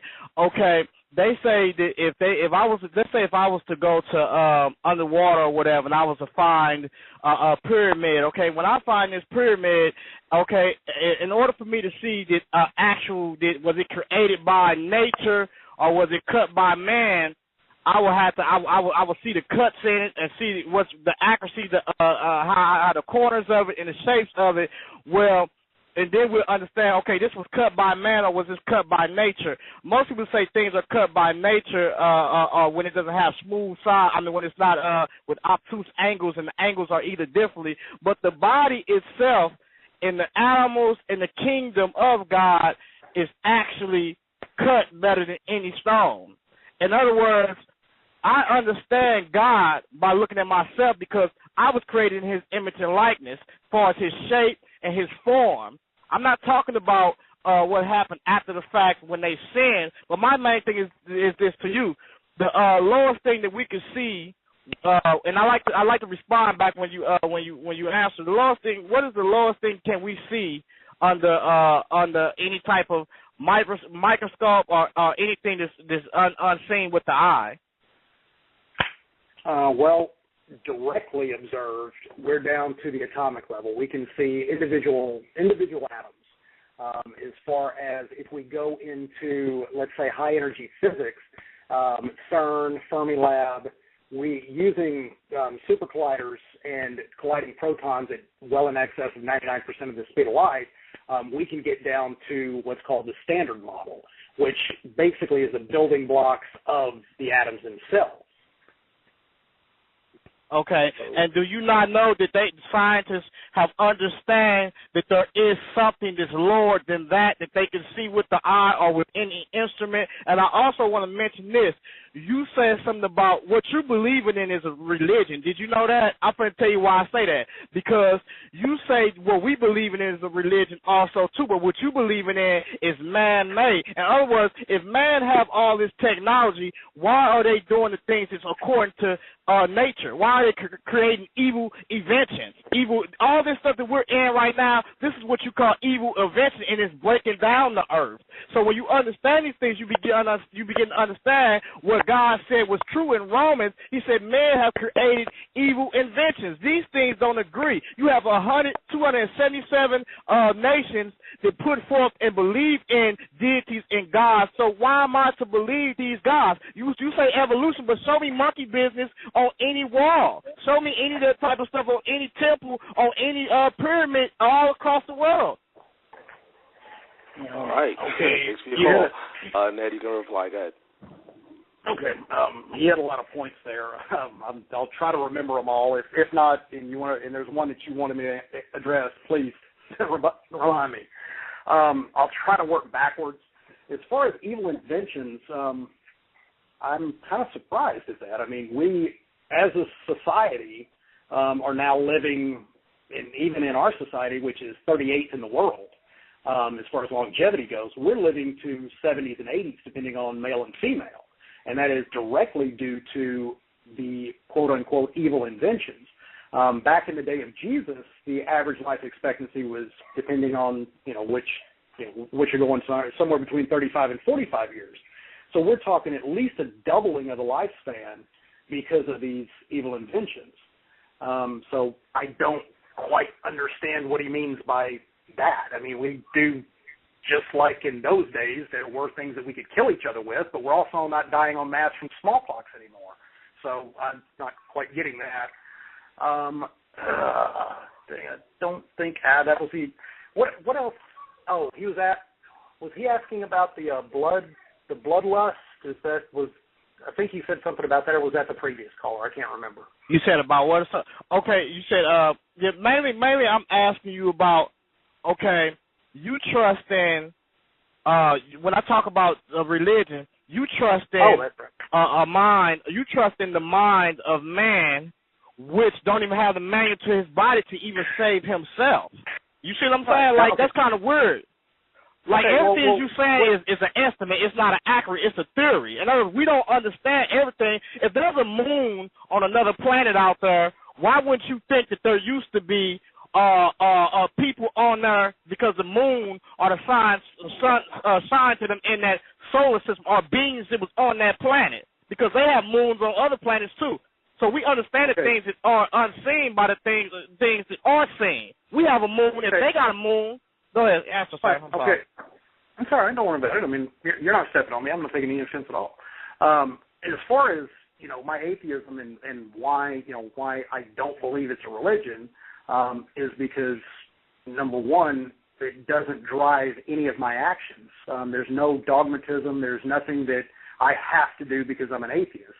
And I don't want to be. I'm not trying to be any way, shape, or form here, belittling. But you're an atheist as well to every other religion other than Christianity. In the same way that you say that we have a man-made religion, I guess is the terminology you use. We believe that the Bible was created by man. And if you look at the evidence, one of the most compelling things out there that I think is very, very interesting is when you go out and you study the book of Mark and you lay it next to Homer's Iliad and Odyssey, almost mirrors it. And there is I'll use your terminology, there's a theory which is very, very loose, that a theory is not a guess, especially in the scientific terminology.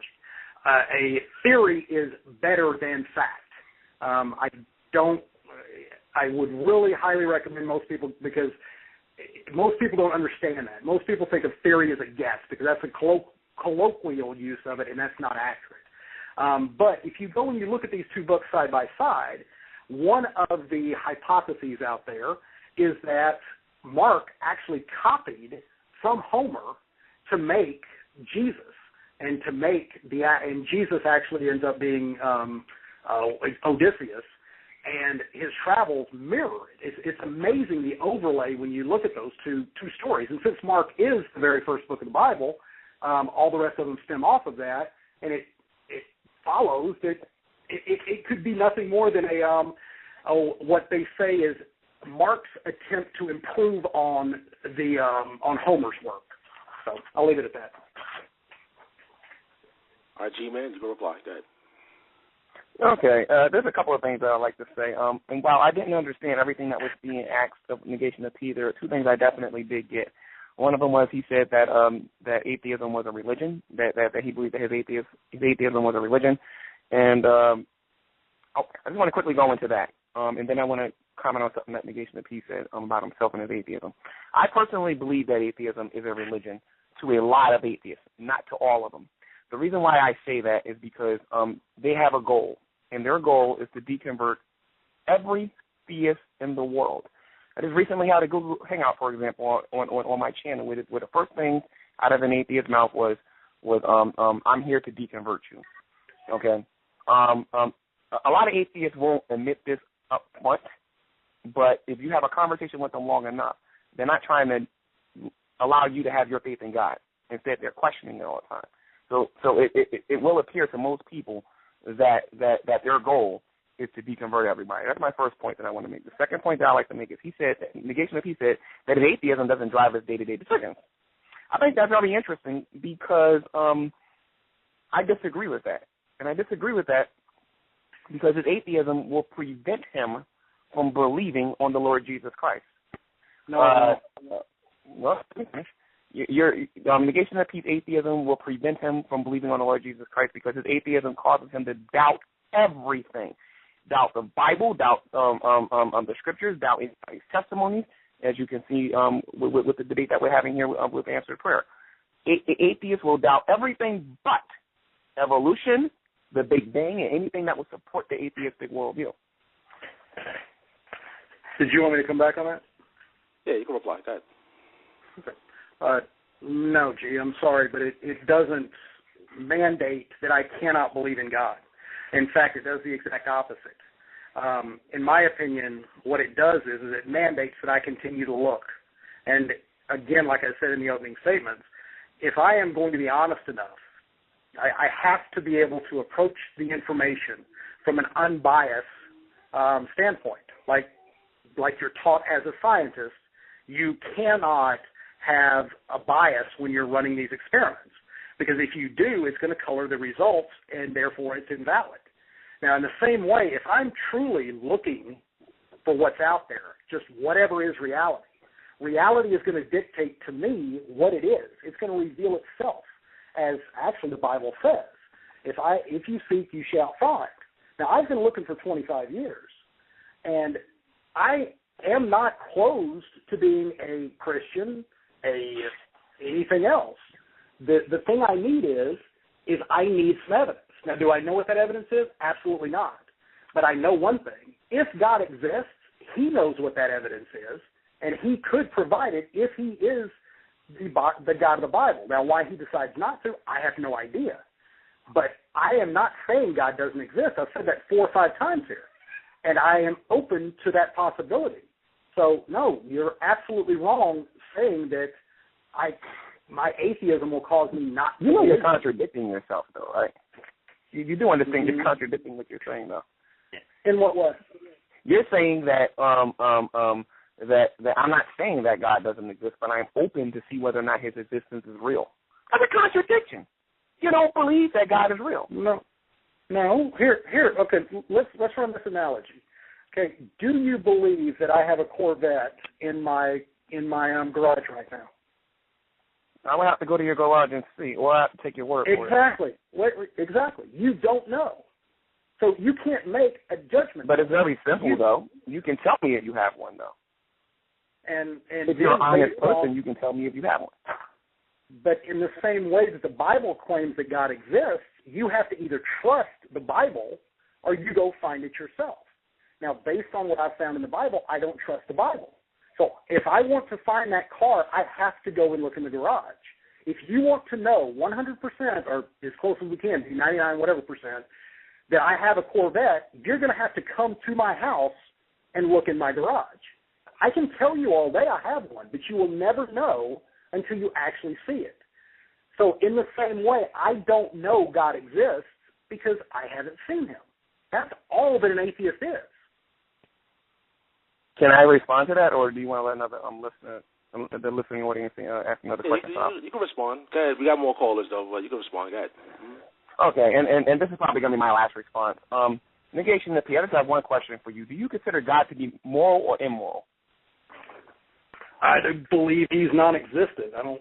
It's kind the God of the Bible, the God that we're discussing in the Word of God. Do you consider? Because you say you're open to be a Christian. Do you believe that he's moral or immoral? Okay, in a literary sense, kind of like how I would look at, let's say, Spider-Man, or let's look at God like Darth Vader just for 20 seconds. Okay. Do you consider the God of the Bible to be moral or immoral? I would say and that's a tough question, because based on Old Testament, I would absolutely say immoral. I mean, just Exodus alone is. So you're saying you're open to believing in an immoral God, then? Exactly. I am open. Like I said, G, I don't care what reality is.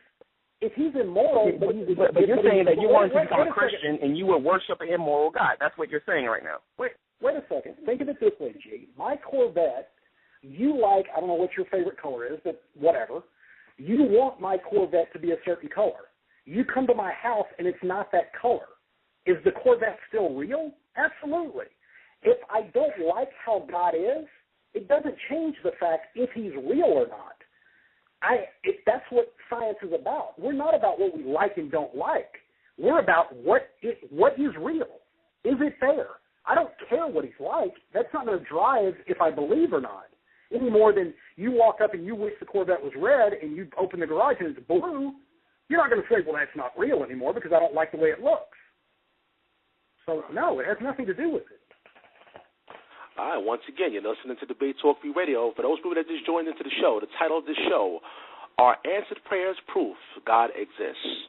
Are Answered Prayers Proof God Exists? Once again, you know the number. If you want to, chime in on this debate, the number is 646-716-7320. Once you call in, you got to press the number 1, and of course, I'll add you into the conversation.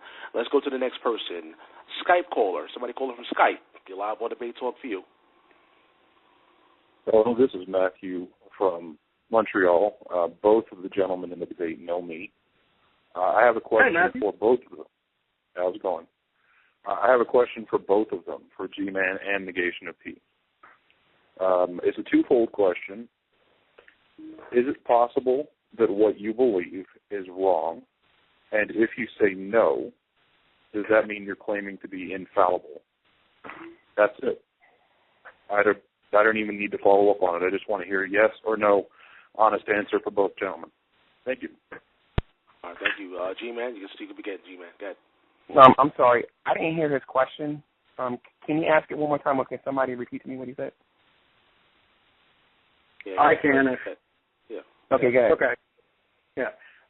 What Matthew was asking is, to each of us, basically, can our beliefs be wrong? Can we be wrong? And if not, if we are not wrong, does that mean we are not we are in fact infallible? Does that make sense? That human beings are infallible? No. That belief. Number one, what he wants to know is can you be wrong about your belief?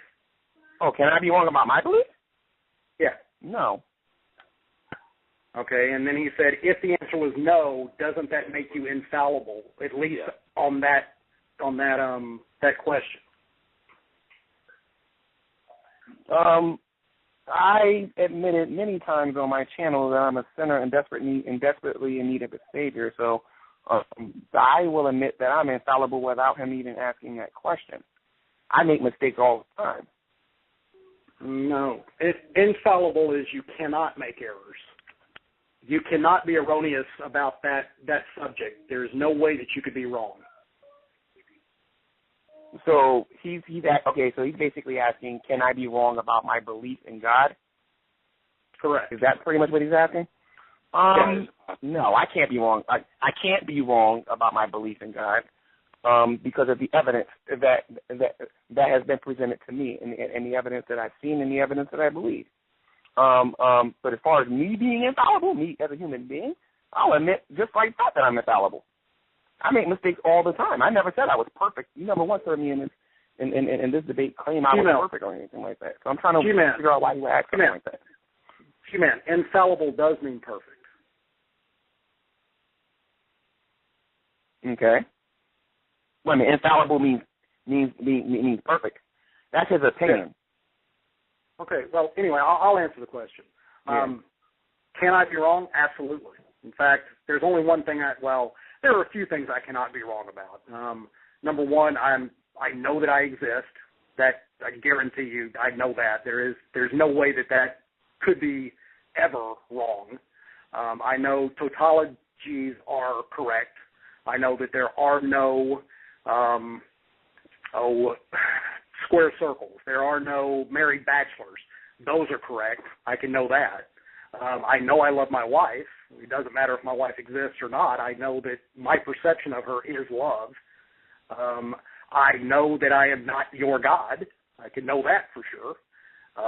So there are things I can know, but as far as can I be wrong, absolutely. That's why I'm here.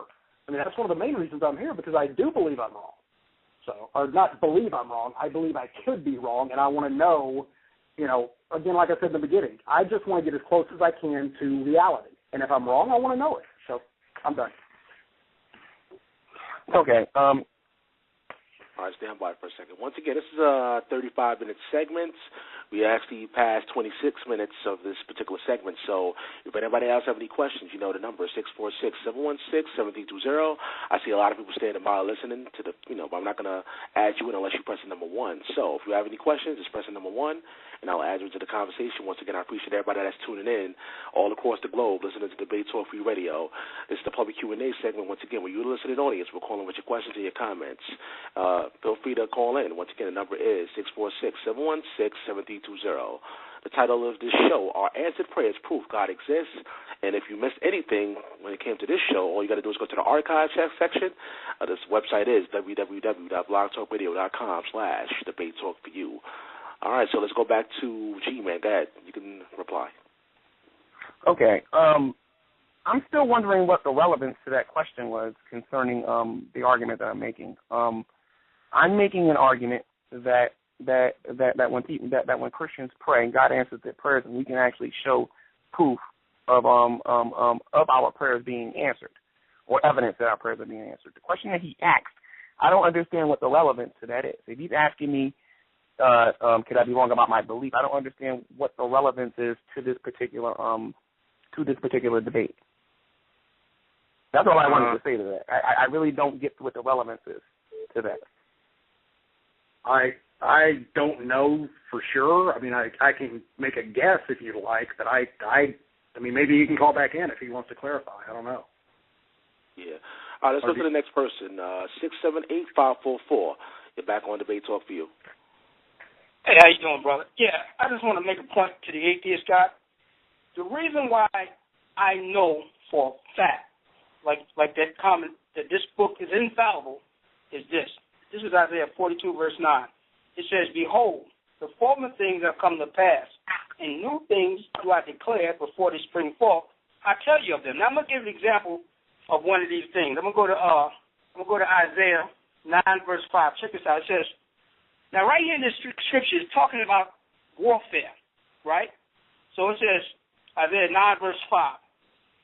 "For every battle of the warrior is with confused noise, and garments rolled in blood." So it's talking about an ancient war, okay, where they used to fight and all that. But check this out. "But this shall be with burning and fuel of fire." So what it's saying here that in ancient times they used to fight with swords and fight on the ground and blood, but it talks about another war that's going to be with fuel and fire. So this tells us about the atomic bombs. This was written way in the Bible, way in the past, before atomic bombs was even thought of. Like the Lord said, "I tell you things before they come to pass." This is how you know there is a God, because what He speaks, it come to pass 100% accurate. I just wanted to give you that a little bit. That's it. Thank you for your call. Ned, what do you think about that the atomic bomb theory? I would invite the caller to go research what happens in an atomic bomb. It's fusion or fission that is causing the release of heat. It's not burning. It's not fire in any sense of the word. The closest that it would be at that level would be plasma, which is the fifth state of matter. So, no, it's not accurate in any way. The second thing is they did fight with fire back in those days. That was a very, very effective tool. We can look back, in fact, thousands of years before the Bible was written and see evidence of armies that used fire. As far as being infallible, I don't remember seeing rabbits that chew their cuds, bats being birds, the moon being a reflector. We can go through and find many instances where there is definitive and testable claims that are shown absolutely to be erroneous, and even Jesus didn't know when figs were going to be in season. So I'm not trying to be combative or belittle, at all. It's just, if you're going to make a claim, I'm going to show you why I don't believe that claim. So that's all. Gman? Yes. Can I make a comment? Yeah, go ahead. Oh, okay. Ned, let me ask you something. Do you believe that that you're a product of evolution? Absolutely. Okay. And you said that you study science and everything, right? Yeah, my field's physics, but I can try to do. I'm not very good on the evolutionary side at all, but I'll try to hang with whatever you got. You remember what I said earlier in this debate when I said that you was being a little passive aggressive and you was acting like you wasn't trying to deconvert no one or try to create doubt in this particular debate? You remember when I said that? Yeah, absolutely. Okay. You just said, just like that, this is a snap of a finger that you believe in evolution, right? But but not only did you disagree with the Bible prophecy I gave you, which is clear as day, all you gotta do is pick up a newspaper and see that 2 Timothy chapter 3 is happening today. You shot down the prophecy the caller gave you. You shot down, and then you were trying to attempt to shoot down other prophecies that or these so-called claims that you're saying that are in the scriptures. And I see you doing that, but you just accepted evolution just like that. And my question is this. When did you ever physically see with your eyes something evolving into a person? Like, for example, have you ever seen evolution happen in front of you? Did you ever see an experiment done right there in front of you that would prove that a common ancestor would not just become a dinosaur and a lizard and a cat and a bird and an ant and then ultimately one day into a person? Talking about the various different species.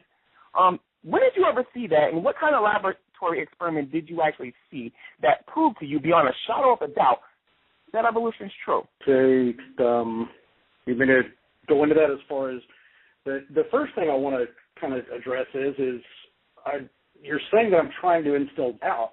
No, Gman, all I'm doing is presenting the evidence as I see it and telling people why I don't agree with their statements. I mean, they're free to believe what they want. I'm not telling them what to believe, but when they say something, it is because we're at a debate for me to present them with what I feel is the reason, if I had the information, why I don't agree with that statement. It's not to belittle them or persuade them. It's just they ask me a question, I'm telling them. It's kind of like you ask me what 2 plus 2 is, I'm going to say 4. It's not because I'm an additionist. It's just that's the answer as I see it. Now, going into the evolution deal, I mean, as far as, again, G-Man, it just seems that, and I don't know how to say this and not come across as being combative or belittling, and I really don't mean it this way. It's just that it doesn't seem like you understand it, the concept of evolution. I mean, all evolution says is that, and I'm not even going to use the scientific verbiage here, you have a organism. If that organism is in an environment that there is a niche, there is something there that is a better way to live. And it has a mutation that mutation allows that organism to better live in that environment, then that organism will more than likely have more offspring and will be able to produce more kids, which will carry that same genetic information on to the next generation, and on and on and on. Okay. And it's not, and wait a second, let me make sure I'm clear on this. It's not a guided procedure. It's not that the organism sees that, oh, God, if I had eyes over here, it'd be so much better. No, it's just that through random mutation, through random changes, because that's how chemicals work. Chemicals interact differently, and we get different bonds, different combinations of those. Some of those tend to have a better chance. Okay. I want to make sure I get time to respond because I don't want you taking up all the time with that. But I'm pretty sure everyone pretty much understands what you just said. But the part that I think you're missing is when was this experiment done in front of you where you can see it with your own two eyes to make you believe this, though? I'm just curious.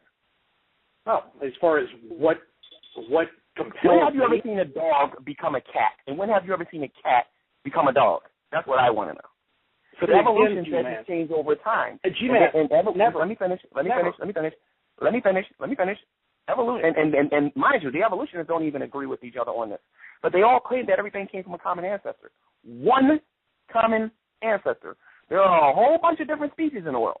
I want to know what experiment you did in your room when you saw one organism become a whole bunch of species. Because if you didn't see it with your own two eyes, you're taking that up on faith. I just want to make sure you understand that. And then, if you have never seen it, then you have to be able to explain to everybody why you believe it.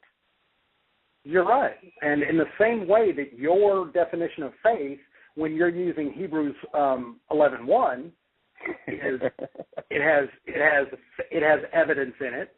My faith, which I will absolutely agree with, when I have not done these things myself. Number one, let's be clear. Cats will not change to dogs. That is not evolution. In fact, if that happened, it would disprove evolution. Can you say that again, please? Can you say that again one more time? That a cat will not become a dog? Never. That is not what evolution says, and it cannot happen. Like I said, if it did happen, it would disprove evolution. That is not the theory. That's why I'm saying some of these things you're saying is a fundamental misunderstanding of the science itself. Now, as far as my faith, in the way that, if you want to use Hebrews 1:11, I absolutely go there for the evidence for things unseen. You're absolutely right. The things that I don't specifically do in my profession, that I don't run experiments on, I must rely on others. Now, I would say you believe in evolution too, because if you didn't, you wouldn't take medicine. You wouldn't go to the doctor.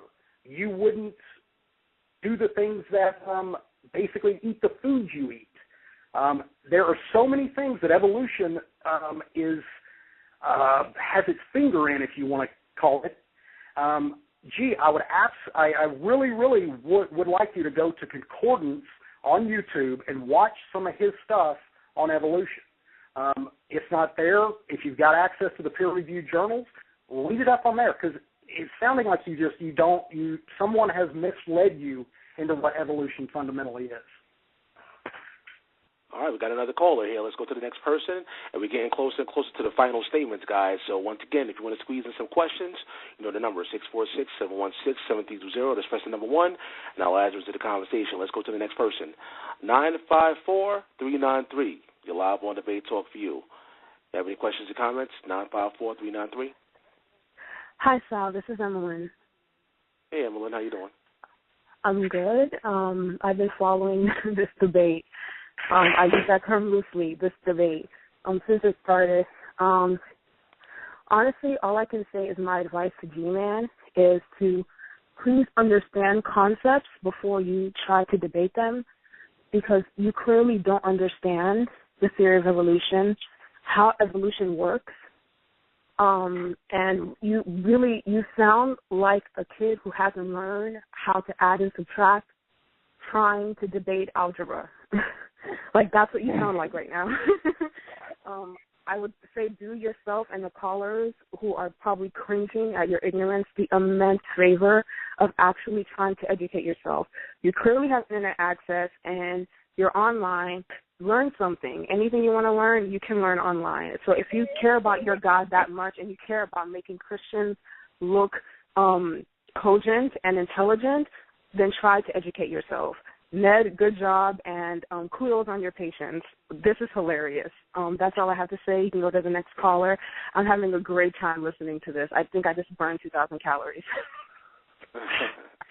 I appreciate you, Evelyn. And Evelyn was actually here for the first female debate, atheist versus Christian, and, it's definitely a great show.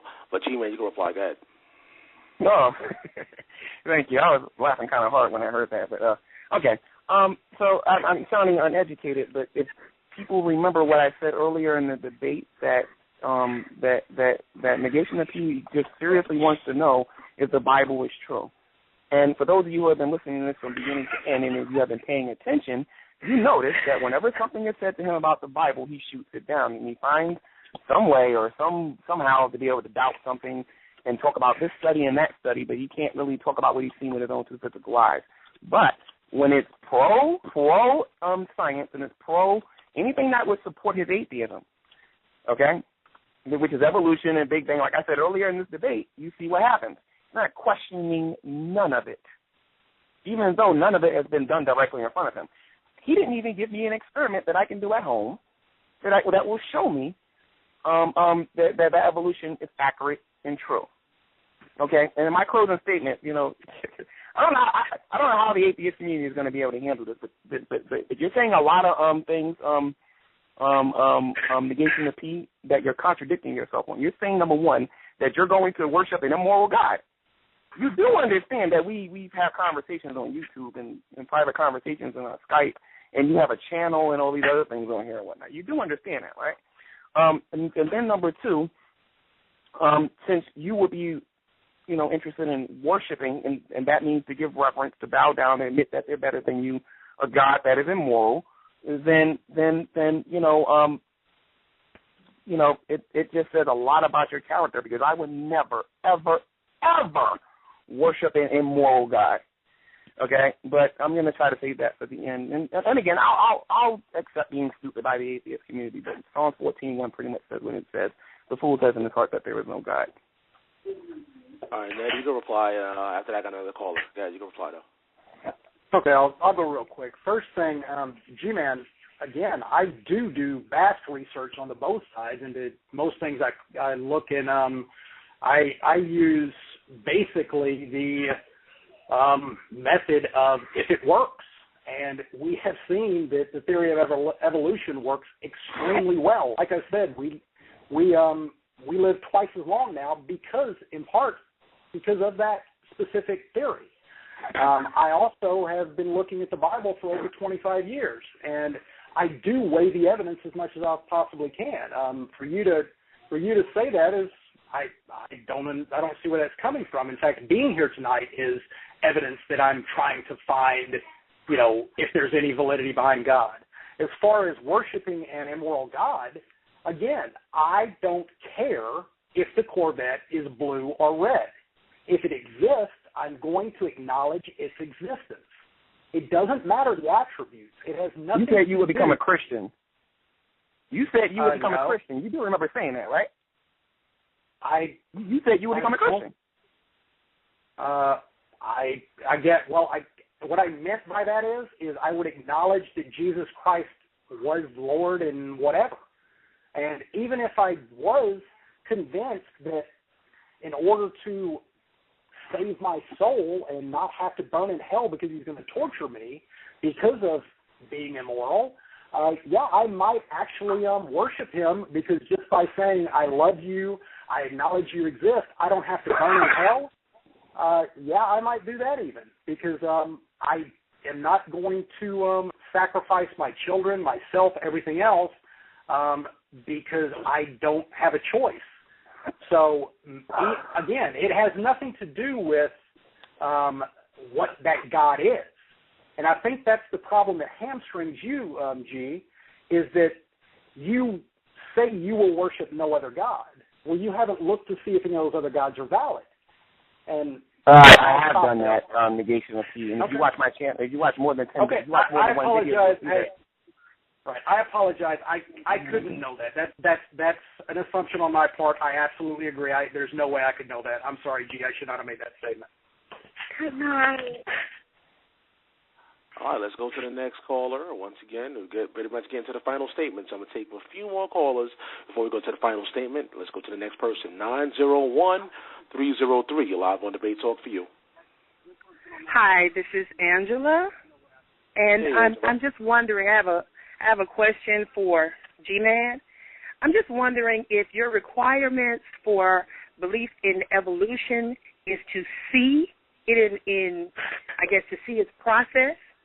Then why aren't your requirements for God the same? Because I know personally I've never seen God, and I can almost be certain that you haven't either. So why is your belief in Him so strong, and you're able to dismiss evolution so easily? G-Man. Okay. I know that this debate is supposed to be about answered prayer, but I'll continue with the evolution thing. We can talk about that too. Oh yeah, you can ask me about that. I'm looking forward to that. Okay. But as far as the evolution question goes, the reason why I reject evolution is because evolution makes no sense whatsoever. It doesn't make any rational sense. It doesn't make reasonable sense. It doesn't make sense, period. Okay? And a 2,000-year-old God that can see you when you're sleeping makes more sense? A God that created everything after its own but time. But where is your proof for this God? Where's your evidence? I'm glad you asked. Did you know that you can get a prayer journal and that you can write down what you pray, when you prayed, and then you can actually write down when the prayer was answered? And did you know that actually is proof for the individual that God exists? But for you, the proof for you is if I pray for you and then the prayer is answered, all you can do is doubt. But in order for you to prove that that's not God answering your prayer, you have to actually prove that. You have to say more than just coincidence, or you have to say it was luck, or you have to actually. But doesn't the burden of proof lie with you? You're making the claim that God did it. God did this. So doesn't that burden of proof lie on you instead of me proving that something doesn't exist? That's like me saying, oh, there's no car there. There's a car there, and there not being a car there. Like, how do I prove that something is not there? Okay. I'll try to explain this again. If you listen to the debate from the beginning to end, I have proof that you can see with your eyes. I wrote down when I prayed, what I prayed for, and I wrote down when the prayer was answered and how, and the circumstances on how the prayer was answered. Okay? I had that video on YouTube. Almost 4,000 people saw it. Not one person on that channel, not one, not even negation of P, was able to disprove the fact that God is answering those prayers. Just saying. And what proof did you offer that they did? Again, I'm sorry, that He did answer those prayers? Okay. And in the very beginning of this, for the third time, I have a prayer journal. Okay. And in my prayer journal, I can write down. Your prayer journal is your evidence? No, it's proof that I actually made the prayer. I wrote, and it's proof that I can record when the prayer was answered. Everything is recorded in the prayer journal, or I can pray right there in front of you as a Christian, according to the standards of the Scriptures, and when the prayer is answered, because let's say, for example, I'm praying for God to give you a car, and then you get the car through natural means. That means that God intervened in nature, and He worked it out where you're able to get the car, where God can put it in somebody's heart to just give it to you. Or maybe you needed money to get the car, and God worked it out so that can happen. That's me making the claim. I have recorded proof with my prayer journal. I stood in front of you doing it. You know I did do it. Okay? Now, if a person's going to say, that's just coincidence, that's just luck, that's a claim. If you say that it's coincidence, and I'm not saying you're saying it, but if a person says that it's a coincidence or it's luck, the burden of proof then goes on you, because now you have to be able to prove that. If you don't want to believe it came from God and you want to explain it away with natural circumstances, then that's you. You can do that. Okay, let me lead you with this. So if you write all this down in your prayer journal, you say, Angela, I'm going to pray for you to receive a car, and then I don't receive a car, is that evidence that God doesn't exist and that He didn't answer the prayer? I am very happy you asked that, because that's a very common question that I get. That is simply God saying no, because the last time I checked, somebody saying no was communication. But I thank you for asking me that question, though. Yeah, Ned, you can reply. Go ahead. Okay.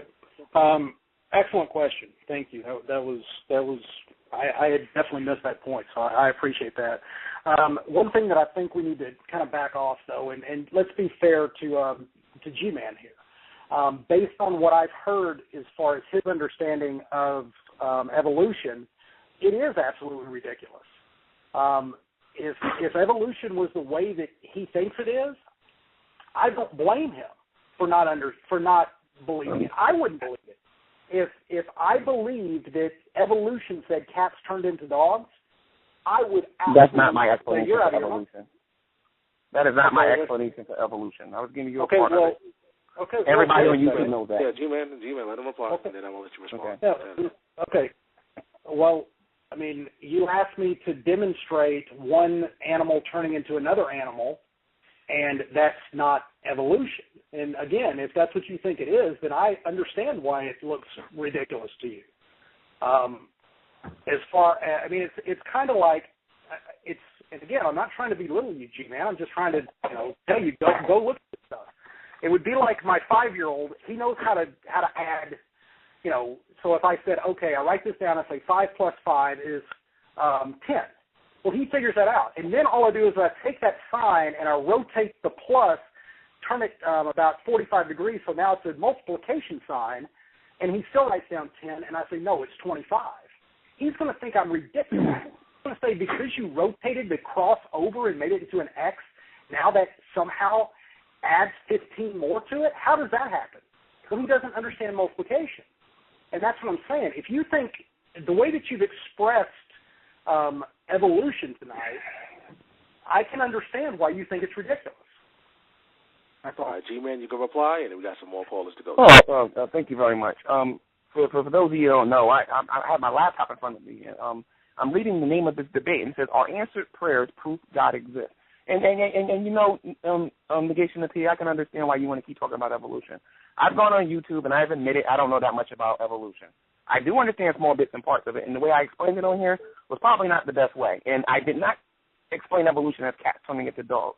Okay? I went into, like, the middle of it instead of starting from the beginning of it. And for that, I'll accept that. But, again, I'm still waiting for you to show me why how God is not answering these prayers. And our answered prayer is not proof of the existence of God, because I'm not going to let you segue from that. A lot of these callers are calling in, and the ones that are supporting you, or rather just supporting the atheistic argument on this, are bringing up evolution because I said something stupid. Fine, I accept that. But let's get back to why we're here, okay? You still haven't presented anything that proves that God is not answering our prayers, and I'm still waiting. I've been waiting for 3 months, and I'm still waiting right now. I would love to hear what the next caller has to say. Hopefully it's about answered prayer. And can I come back on that slide real quick? Yeah, quickly, go ahead. Mm-hmm. I from the onset said I wasn't going to disprove it because trying to prove a negative is a ridiculous statement. You cannot, in the same way you cannot disprove. You can't tell me from there that I don't have a Corvette in my garage right now. Prove that I don't have a Corvette in my garage. You can't do that, G. It's a ridiculous statement. It's nonsensical. You cannot shift the burden of proof to make you prove a negative. That is logically, rationally, it makes no sense. That's why I didn't try to do it. All I tried to do is show you what evidence I've seen and why that leads me to not believe it. I've never claimed that God doesn't exist. In fact, I stated that I don't know if even prayer works, even after all the studies I've read. I can't say 100% definitive that it doesn't. I'm just saying it doesn't have any evidence that I've found, so I don't believe it.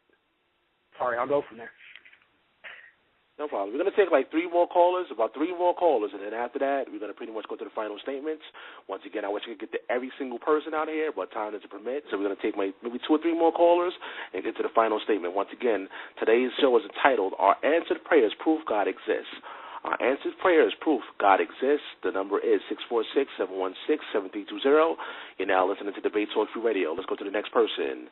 717-304. You're live on Debate Talk for you. Yes, hi. This is for Ned. I've listened to the show so far in its entirety, and I'm just wondering, you sound like a very intelligent man. I know that you've been studying for 20-plus years. Have you ever just stopped with all the facts and figures and just took this by faith? Because this is a faith walk. And, you know, we don't know that tomorrow's going to come, but we plan for it. We write on our calendars. We, you know, plan for tomorrow, but we can't just take this thing by faith and believe in God. What do you say to that? Has anyone ever asked you that? Oh, yeah. I mean, in fact, I wish I could, in a lot of ways, take things on faith.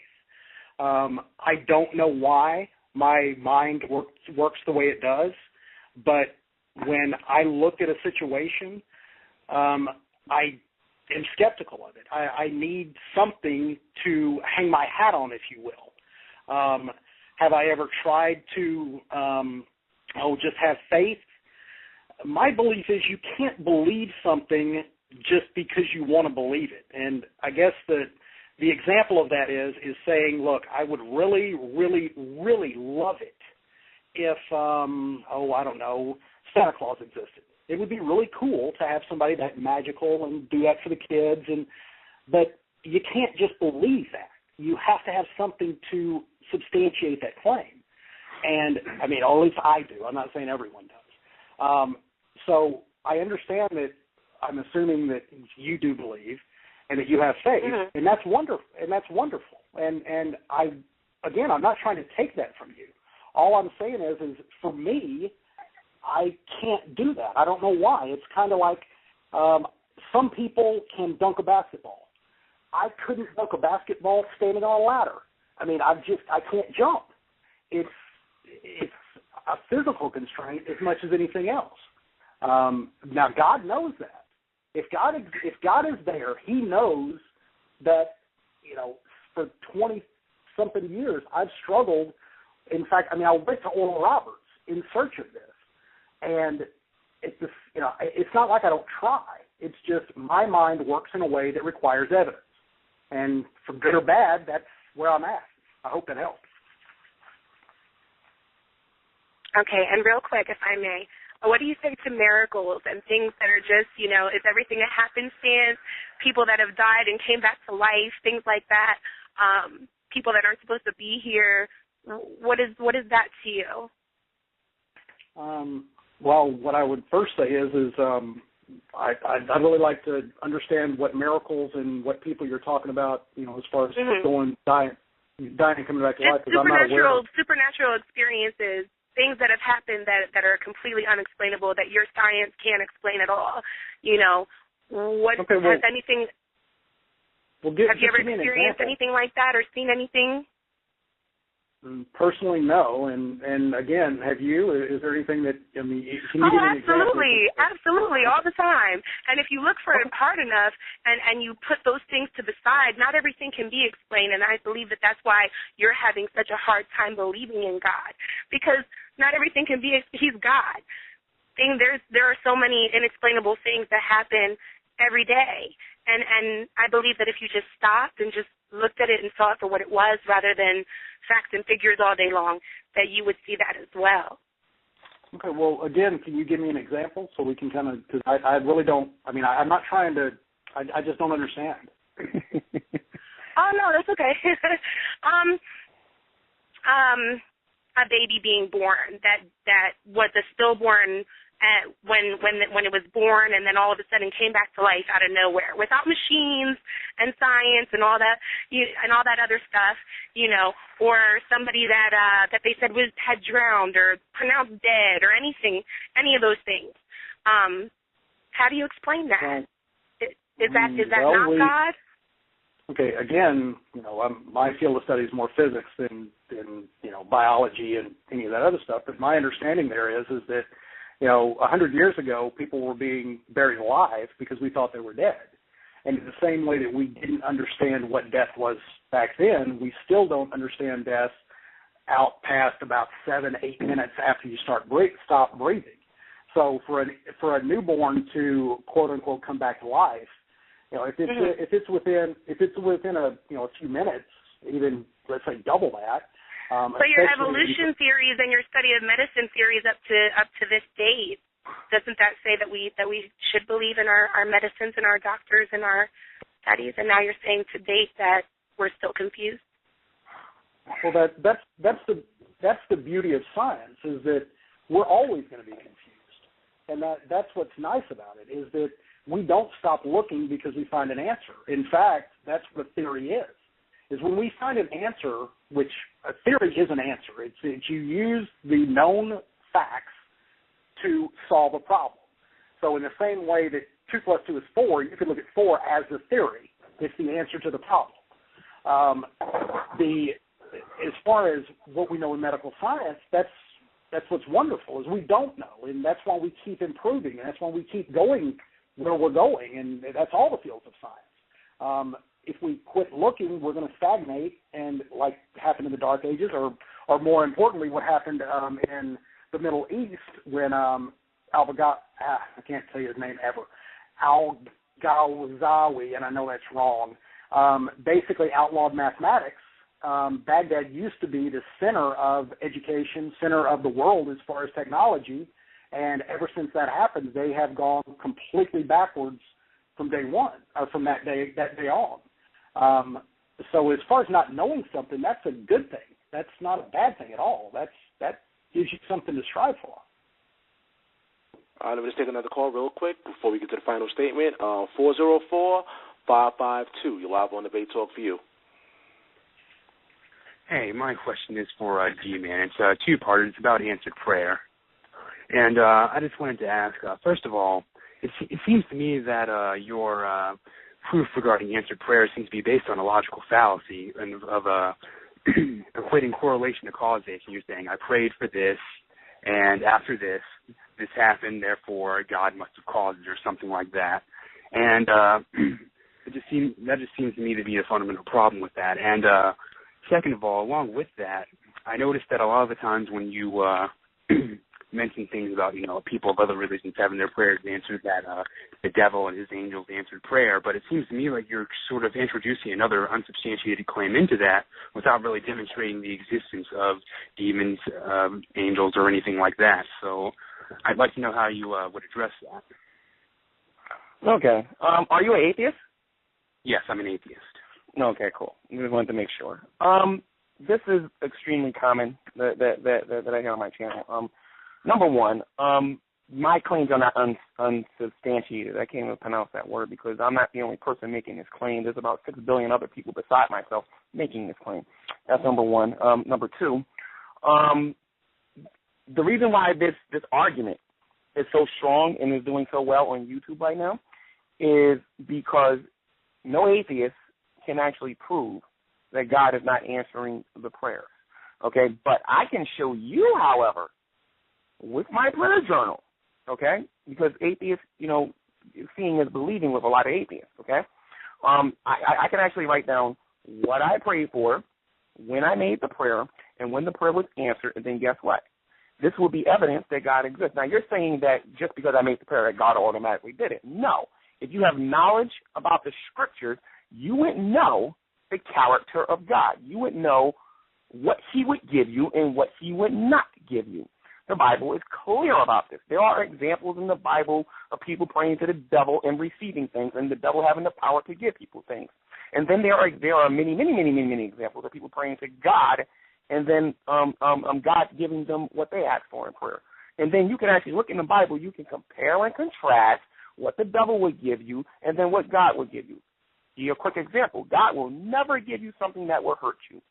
It will always be something that will help you grow in your faith and in your faith walk with him. Hope that helps. Yeah. One little thing. Unfortunately, an argument from popularity doesn't really establish the truth of a claim. That's all I really wanted to say beyond that. But that's all. I just wanted to hear how you'd answer that. Thanks. Okay, I probably answer it the same way I do on my channel every time somebody says that I'm using popularity as my example. It may seem like I'm doing that because I know atheists do this all the time when they talk about all the scientists that buy into the idea of evolution and Big Bang and all the other things that goes on in science and whatnot. Okay, the very same thing that you're accusing me of. I see atheists do this all the time on my channel. Okay, but that does not stop. Just let me finish. That does not stop the fact that there are 6 billion people saying the same thing I'm saying. Okay? And it doesn't stop the fact that the atheist community cannot prove that God is not the one answering our prayers. They can doubt till they're blue in the face. They can ask questions and wonder and speculate. They can do all that if they want. But in order to convince a Christian, remember, I'm representing my side here right now, okay? In order to be able to convince a Christian that God is not talking to us, you got to show me something more than I doubt it. Well, it seems like shifting the burden of proof. And about the scientists, generally atheists who are also skeptics don't accept a scientific claim just because, the scientists just say this. Generally, we might read the scientific papers, view the methodology by which the results were procured, or something like that. We don't just say, oh, the scientists say this, therefore it must be true. We Are you saying all of you or just you? The evidence. Well, this is me personally. I know. Oh, okay. And this you is generally. Should say you personally then. You should just say you personally then. Right. But I mean, I know other that comes to my like channel, the militant atheists, they would not agree with you. I don't know about that, but I can't speak for them, so I'll just leave that at that. But yes, generally a skeptic would, or me at least, and I know other people who would do this as well, would actually evaluate the evidence, do the research, and come to a conclusion based on that, instead of just taking what the scientist says. That's all. Okay, and that's very interesting. So how many times have you seen an experiment done in front of you to make you believe in, let's say, the Big Bang, or let's say evolution, or anything that has to do with science? How many times have you ever seen, for example, Big Bang, where somebody did an experiment right there in front of you to prove to you beyond a shadow of a doubt that Big Bang is true? It was done in your home, right there in front of you, and you're not taking the word of somebody else. Yeah, four thanks for your call. We got to move on to the next person. But Ned, you can reply, and I got to move on to one more caller, and after that, we're going to go into the final statements. Go ahead. Okay, just real quick. I have been in a high-energy particle lab, and when you have the standard model and quantum physics that is the most predictive model that has ever been devised by man, and we see exactly what is predicted by that model, we can extrapolate back fairly reasonable, at least to about 7 Planck times out, that, yeah, it was a Big Bang. So that would be what I've seen personally. A couple other things you said, God would not give us anything to harm us. I think Job might have a couple of things to say about that, not to mention hurricanes, tornadoes, cancer. From what I understand, God creates all. Okay. He created. Wait a second. Let me finish. He created Satan. I'm assuming Satan harms us in this life and the next. And then as far as your 6 billion, your number's a little inflated. But even if I give you that, that's nothing more than an argument from authority, which basically means whatever the majority says is therefore true. If we still believe that, if we went along that lines, we would have still been looking at a flat Earth. We would have been burning witches at the stake for epilepsy. I think that the argument from authority is far more dangerous than it helps anything. Sal, can I respond, Sal? Yeah, Sal, can I respond? Yeah. Okay, real quick. Real quick. NegationnofP, you mentioned Job. When did Job pray for the afflictions that he got? That's number one, okay? When did God create, just hear me out, and when did God create Satan? The last time I checked, God created Lucifer, and then Lucifer rebelled against God and became Satan, okay? And then you said hurricanes. How many Christians do you know pray for hurricanes so that the hurricane can be used for something of their own personal use? I'm just real curious about that, because we are talking about answered prayer here. And you're going to say that God created the Job and Satan and hurricanes. Please, give me your examples of people praying for these things. Okay, wait a second. You made a definitive statement that God would not make anything to harm you. No, I said God would not give you anything to harm you. That's what I just said. Give, not make. They give. Okay, and that's not what you said. You said that God would not make anything. Okay, G. If that was wrong, and semantically I misunderstood what you said, fine. I apologize. You're right. Okay, you have that point. I don't know what to say. All right, we're going to take one more caller, just one more, and then we're going to move on to the final statements. Once again, I appreciate everybody that call in with their questions and their comments. We're going to just take one more call, and then we're going to go to the final statements. 323-715. You're live on Debate Talk for You. Hello, this is Vita Star. My question is for Gman. You said that if God doesn't answer your prayer, or if your prayer doesn't come to pass, that he's telling you no, right? That's what you said? I'm sorry, say that again? Say that again? You said that if you prayed for something and it doesn't come to pass, that's God telling you no. That's what you said earlier. Yes, right? there's a very strong possibility that God is telling you no, yes. Okay, so my question is this, and I work in social services working with children who were abused, who were raped, beaten, and many of these youth talk about how, in my sessions with them, have talked about how they prayed and prayed and prayed that the man in their house wouldn't touch them anymore, the parents wouldn't abuse them anymore. And you hear these stories, I'm talking about small children, 4 or 5 years old, talking about how they prayed to God. But then I was actually a couple of cases actually, but one of my cases where the parent eventually killed the child. How come God didn't answer that child's prayer? Oh, that's actually a good question. But the answers are in the scriptures. If you have a situation where somebody, let's say, is being abused by a parent, or you have a situation where someone being raped, or something that has a lot of abuse or something like that, and they're praying to God, now, and they're at the ages that you're talking about, I have a couple of questions about that, first and foremost. Number one, were they Christians? Well, is God telling them no? Is God telling them no? Well, I'm going to try to explain that to you in a moment. Okay, so number one, I would ask, with the people that was praying, were they Christians? Were they abiding in Christ, and was Christ abiding in them? That's number one. And then number two, I would need to know the situation on if that person provoked it, did it themselves, or something like that, because you have some women. I'm sorry. So a 5-year-old provoked their parents killing them? I'm not sure if I understand what you're saying. No, that's not what I'm saying. I'm saying I would have to know more information about the situation. You're saying that a child was being abused, they prayed to God, and God did not answer their prayer. That's what you're saying, right? G-Man, let her respond, and then one at a time. Right. Well, I'm speaking specifically about small children, because I'm talking about 4 or 5 years old, 6-year-olds who talk about, praying and hoping that they wouldn't be abused anymore. And I've had cases. I had one particular case that was my specific case where the parent eventually killed the child. And this child was someone that prayed all the time. Now, you're asking if Christ abided in them. Does God have specific rules on how spiritual a child must be to save them? Or because that's the claim that you're making, that, well, did Christ abide in him? Well, my question is, did God are there certain requirements that God has before he answers prayers of children who are being abused? Okay. This is the best way I can answer that question, because it is a sensitive issue. You have to understand something about the God of the Bible and about what the Bible says about people. We're all born in sin, and we're shapen in iniquity, and things like this is going to happen, okay? Sometimes in order for God to get his message across to this world, he has to let things happen.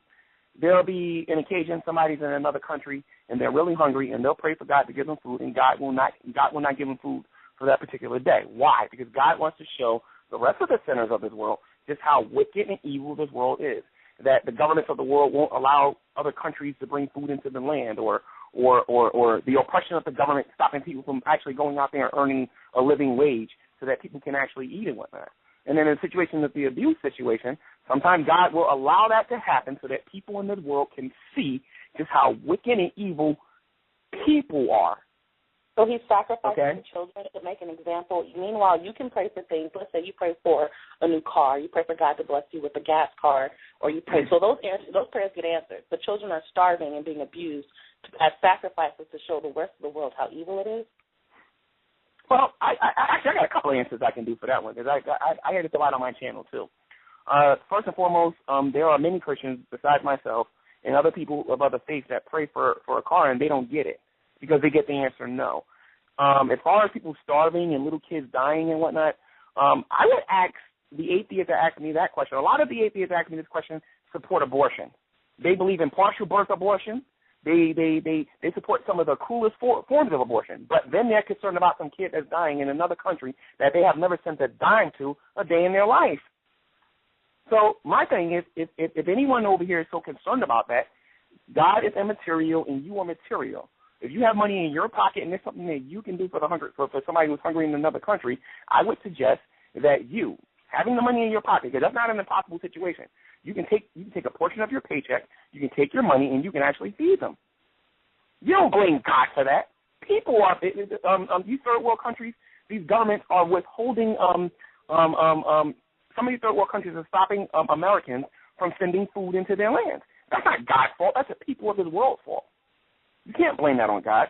You can't look past all the people and their things that they're doing on this earth and then say, you know what, it's God's fault. No, it is not God's fault. It's the people of this world's fault. Because that person that might be starving, next door there might be somebody who got a whole bunch of food, and they don't want to share. What does that say about humanity? That humanity is selfish and evil, and God wants to express this to the world sometimes by allowing these things to happen. 323, I appreciate your call. Ned, you can reply. Yeah, just a couple of things real quick. First, Gman, it seems you're contradicting yourself because you claim that, God is going to respond 100% of the time and God is moral. It seems you had a problem with me worshiping a God that was immoral, but I would define a God that has the ability to stop the suffering of a child and decides that to make a point, he's going to allow that suffering instead of just telling us we need to straighten up. He has that ability to put the thoughts in our head and to demonstrate through other ways. He is all powerful. That he would choose to allow a child to be raped is that you don't have a problem worshiping that kind of God? Well, there's a lot of things I can say about this. First and foremost, negation of P. Do you know God's plan for this world, yes or no? I don't know how that's relevant in my question, but no. Okay, I'll tell you. God's plan for this world is to show this world just how wicked and evil we are in this world, okay? Now, if you was God, let's say, for example, and you wanted to show people, okay, without violating their free will, and you wanted to show people how wicked and evil this world was, what would you think you would do? Well, if I'm an all-powerful being... You don't want to violate free will, remember that. Well, number one, let's look at that. If I have the choice of violating free will or having a child raped, guess what? I'm going to violate free will. In the same way that if I walked in on someone raping a child, I'm going to make sure that it is not up to them anymore. I have taken away their free will because I guarantee you they're at least going to be incarcerated, if not dead, by the time that they had done it with the encounter with me. So personally, yes, I will take their free will away from them. Now, really? That's one way that I would do it. Really? Absolutely. Well, I have another question for you, though. All right, then I have another question for you, then, if you don't mind. What do we call rape? Don't we call that violating a woman against her own will? Don't we call that rape? So you're basically saying that that God should rape people to stop rape from happening. That's pretty much what you're saying. You're saying that God should violate their free will and force the situation to stop, and somehow that's going to show the whole world that they're sinners. I don't know how that works out. And by you raping, and by God forcing himself on that person, then God is able to stop somebody else from forcing it on that person. That makes no logical sense whatsoever. Well, let me explain it to you. Because, number one, rape is not doing something that a woman doesn't want to do. That's the problem. Your entire premise of your argument. It is. That's part of it, but that's a very, very small part of it. In the same way that if that is your definition, then my wife not being able to drive 90 miles an hour to work is raping her because she is not able to exercise her own free will. So basically what you're saying is it's okay for God to force somebody to do something, okay? Well, he does all the time. To stop somebody else from forcing themselves on somebody else. That's basically what you're saying. And then you're saying, let me finish. You're saying by God doing, let me finish.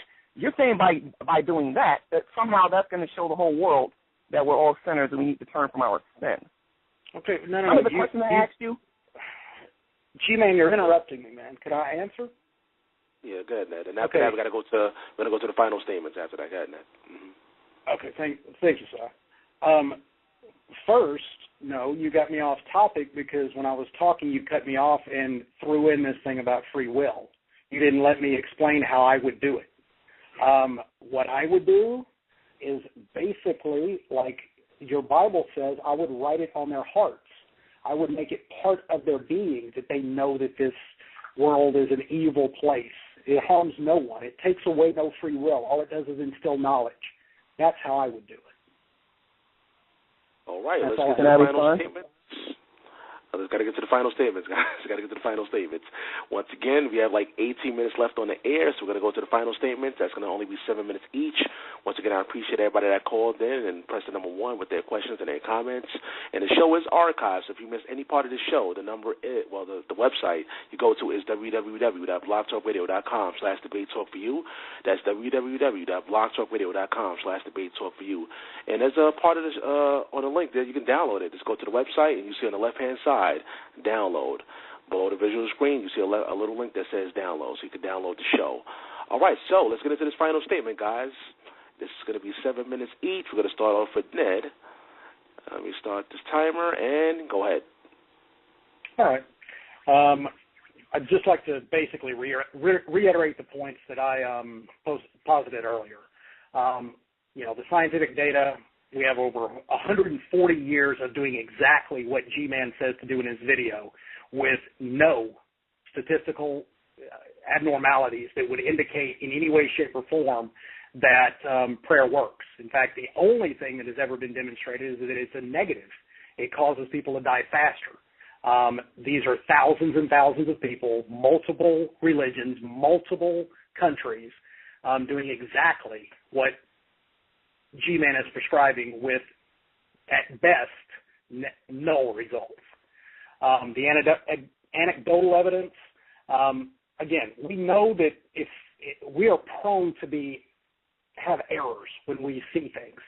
There are plenty of demonstrations of this. If you don't believe it, all you have to do is go buy a book that is optical illusions. And an artist with a pencil and a piece of paper can completely scramble your brain. I mean, if you think that sensory input is reliable, I don't want you on my jury if I'm defending myself.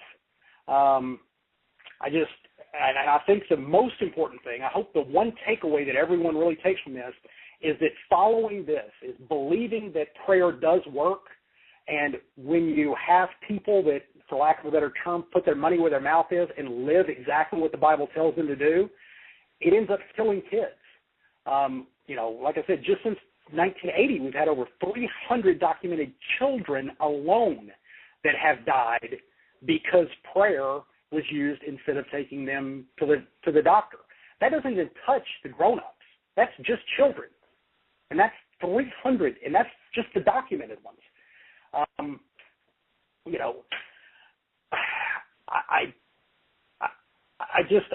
The last thing, and the reason I hesitate to say this, I'm not trying to belittle, G-Man's faith or anything else, but I got to point it out. Even after I granted all of the premises, even though I said, okay, prayer works, okay, it's supernatural, he still couldn't demonstrate how he knew it was God. I mean, he couldn't in any way, shape, or form tell me that it wasn't a devil or even another religion other than saying that he knew somehow because of Scripture, which is circular, but we won't get into that. I guess the only thing I have left to say is I'm pretty sure most of you surmised that I wasn't really persuaded that God works or prayer works, and it definitely doesn't prove that Jesus Christ exists specifically, because we don't know if he could even demonstrate who's doing it. Again, I feel bad because I'm really not here to win. I'm not trying to persuade anybody. I'm not trying to make anybody look bad.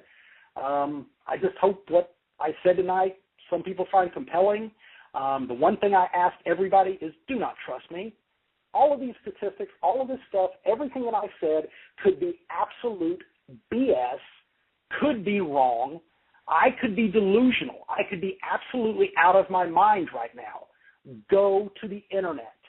With 2 clicks of a button, you have more information at your fingertips than anyone has ever had in the history of mankind.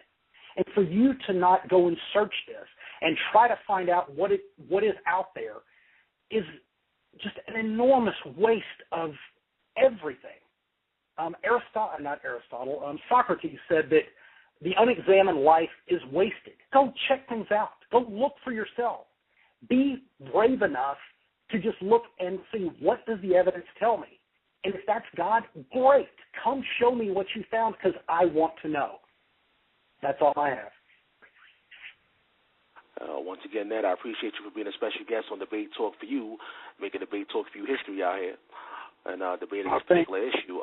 Do me a favor, let the people know where they can find you on social media, put out there your YouTube page and stuff like that. Okay. And, Cy, again, I really appreciate this. You did an excellent job. Anytime you want me back, anybody that is out there that would like to talk, I am more than willing. I absolutely enjoyed this as far as the format and your professionalism and everybody. It was very, very enjoyable. As far as where people can find me, I'm primarily with the Skeptic Fence show. That's skepticfence.com. You can send me personal messages in the forums. What the show is about is we are about skepticism. It's not just about religion. We are trying to go into anything from UFOs to Bigfoot to anything of what we call woo-woo. I am on YouTube, but very, very restricted. I have a couple of videos up. I haven't made very many, and that is NEGATIONofP at YouTube. It's all one word. You can find me just NEGATIONofP. And I would just invite everyone to please, if you have a chance, come check us out on the Skeptic Fence. We, have some pretty interesting discussions. We talk about all kinds of things, politics, and like I said, and we do try to have a call-in section like Si's had. And, like he says, that's my favorite part of the show as well. So, again, Si, I can't say enough. I really, really appreciate this. G-Man, thank you for coming out, man. I had a good time. I appreciate you, brother. You said it's every Saturday, right? Every Saturday your show comes on? No, every other Saturday. We just had a show this. Okay. Right. We just had a show this week, so we won't have one next week. But December 7th, and that will be Dr. Robert Price. He is the Bible geek. Look into him. He's a very interesting man. All right. Make sure you guys check that out. Appreciate you for being a special guest here on Debate Talk for You. All right, G-Man, you got 7 minutes. 7 minutes. This is the final statement. And once again, I appreciate everybody for tuning in to Debate Talk for You. Let me know what you thought about this show. Send me an email at debatetalkforyou@gmail.com or go to facebook.com/debatetalkforyou. Leave a comment in the comment section. All right, G-Man, you got 7 minutes. Go ahead. Okay, so once again, thank you for having me on your program. I enjoyed this conversation, even though, oh boy. Anyway, so for those of you out there who understand what I was trying to say about prayer, 1 Timothy chapter 4:1 says this: Now the Spirit speaketh expressively that in the latter time some shall depart from the faith, giving heed to seducing spirits and doctrines of devils, speaking lies and hypocrisy, having their conscience seared with a hot iron. Okay, and if you go to 2 Thessalonians chapter 2, verse 3, guys, before the Antichrist comes on the world scene, there will be a massive falling away that will happen in the last days. So there will be Christians that will listen to a person like NEGATIONofP and listen to his passive-aggressive style of debating, where he's saying he's not really trying to, convince you guys that, he's not trying to convince that God isn't existing. I mean, that God doesn't exist. But what he was doing was he was spreading his doubt. He's hoping that his doubt is going to rub on you and cause you to quote unquote think, because he thinks that you're too stupid to think for yourself. If you don't believe me, simply visit my channel, watch some of the Google Hangouts. There's a video on my channel where I made a video called The Self-Righteous Atheist, and you'll see the atheist basically shooting God down for all these things and then talking about how great and wonderful he is.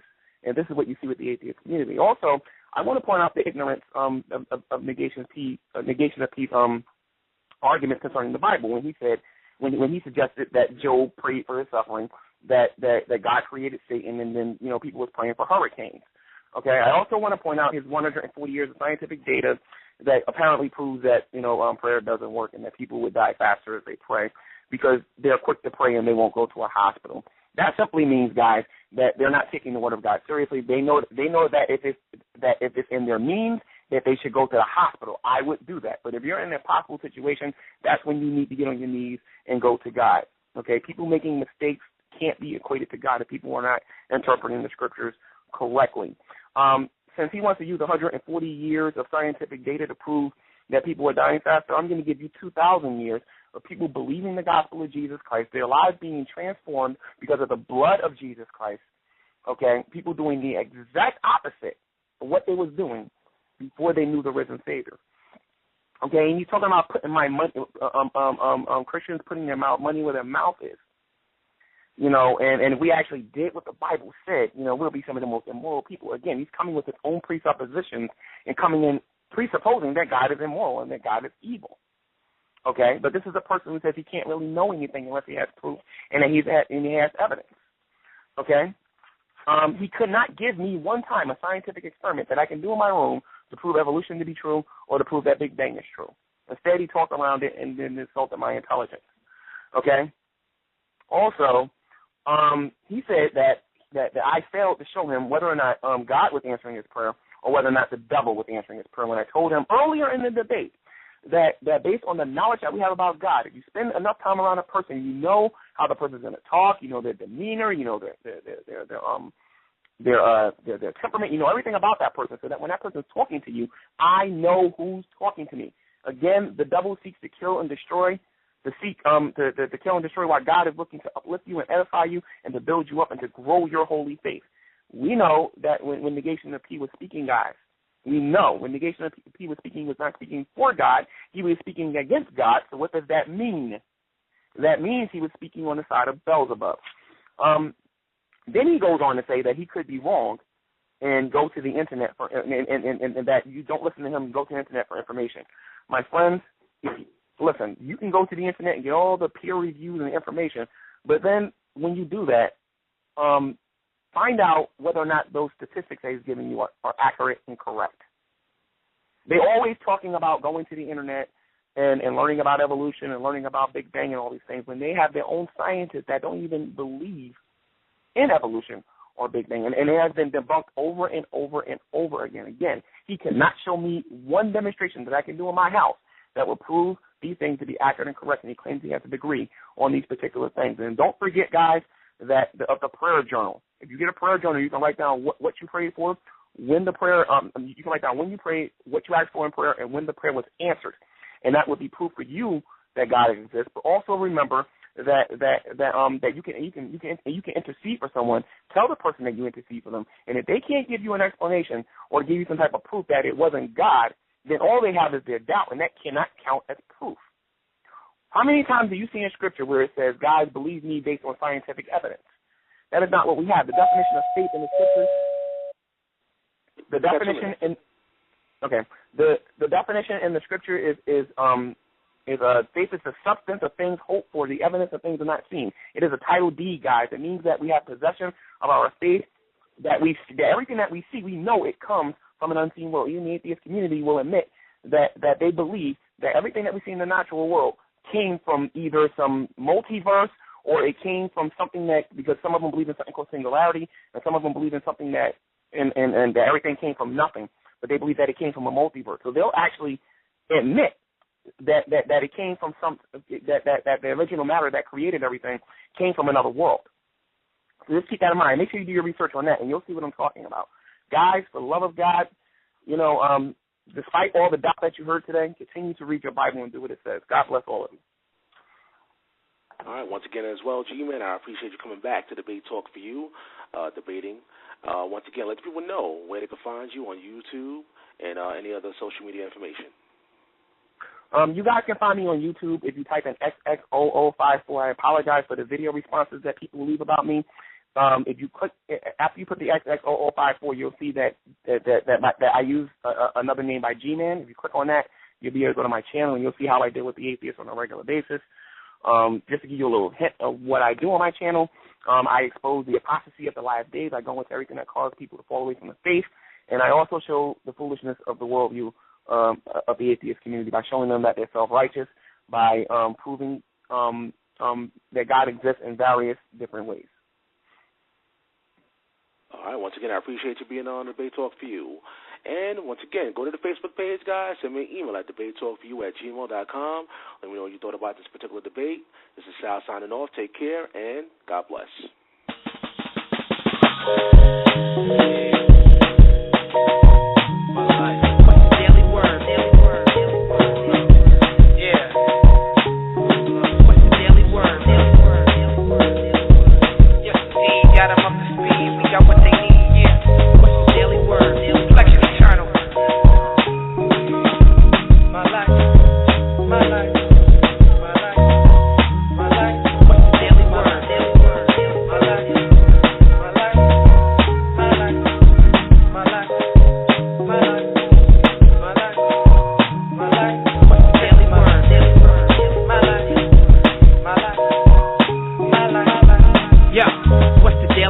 Daily